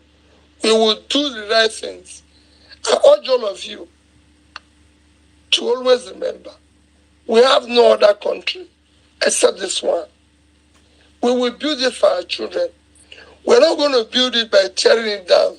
We're not going to build it by rioting. We're not going to do it by calling people bad names. We're not going to do it by encourage each of them. Where they show you hatred, show them love. Where they go scandalize your name, please give them good name. Always remain a reference point. Remain exemplary. People have told me all sorts of things.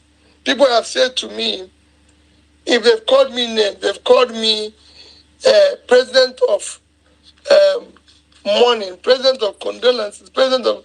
And I've written them back. I said, oh, he's always going to where there's burial. He's always going to burials. He doesn't even go to where there's feasting. And I always tell them, it is better to go to the house of mourning than go to house of feasting. These are the things that makes you a human being. When you attend burials, you know that this life is so temporal. It's what makes you a human being. You know that all those things you're acquiring, you don't need them. You should not acquire them. Especially when you acquire them wrongly. Those things will not last. It will not save you. So better use those things to help humanity. When you're giving public money to manage it transparently. It is for benefit of public and everything.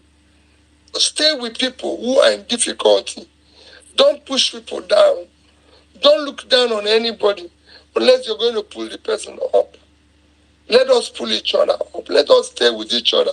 Let us show love to ourselves and show that we're a country where people live and can live together, irrespective of their tribe. All of us are suffering. The North is suffering. The Southwest is suffering.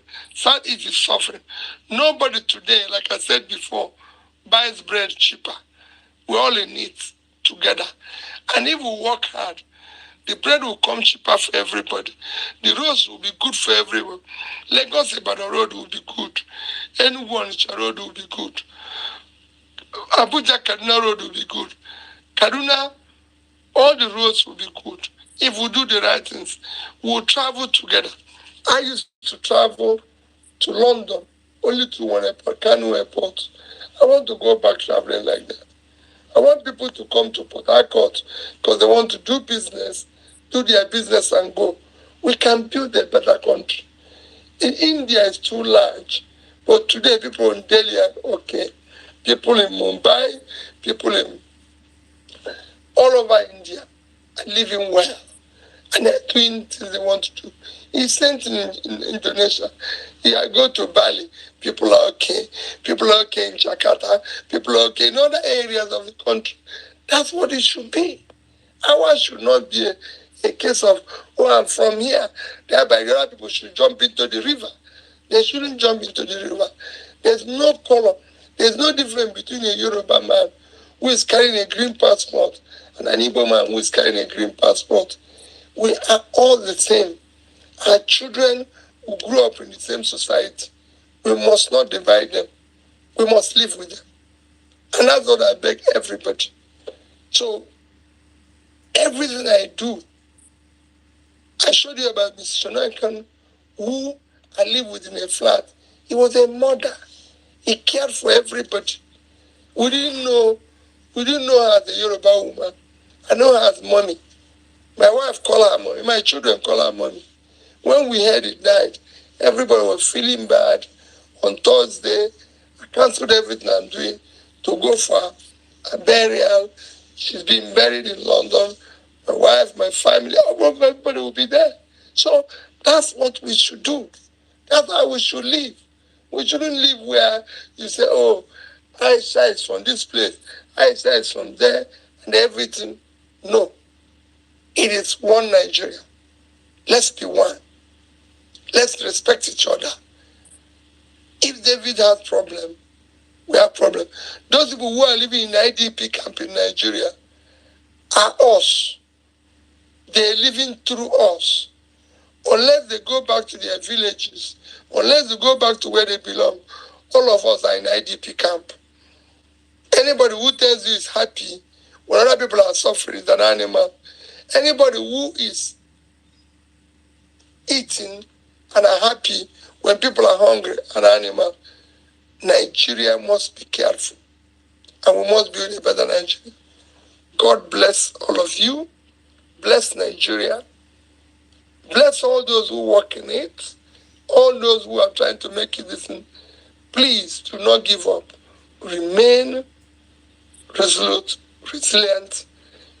We will win eventually. God bless you. Thank you very much, sir. Thank you very much. Thank you very much, sir. Thank you so much. Thank you. It's been an amazing 3 hours plus with you on the platform. And you know when you said I said on space, time flies like you don't even know. Thank you, sir. I wish people are here. They want you to go on, but we cannot abuse this privilege. We don't see politicians come out here. So when we get one like this, we have to make use of it. Thank you, sir, for spending your time with us. This is on behalf of the whole Power Facts team and crew and the whole body that has made this possible. Thank you so much for honoring us. Thank you for honoring the Obedient Movement. Thanks for honoring Nigerians, well-meaning Nigerians, by coming out to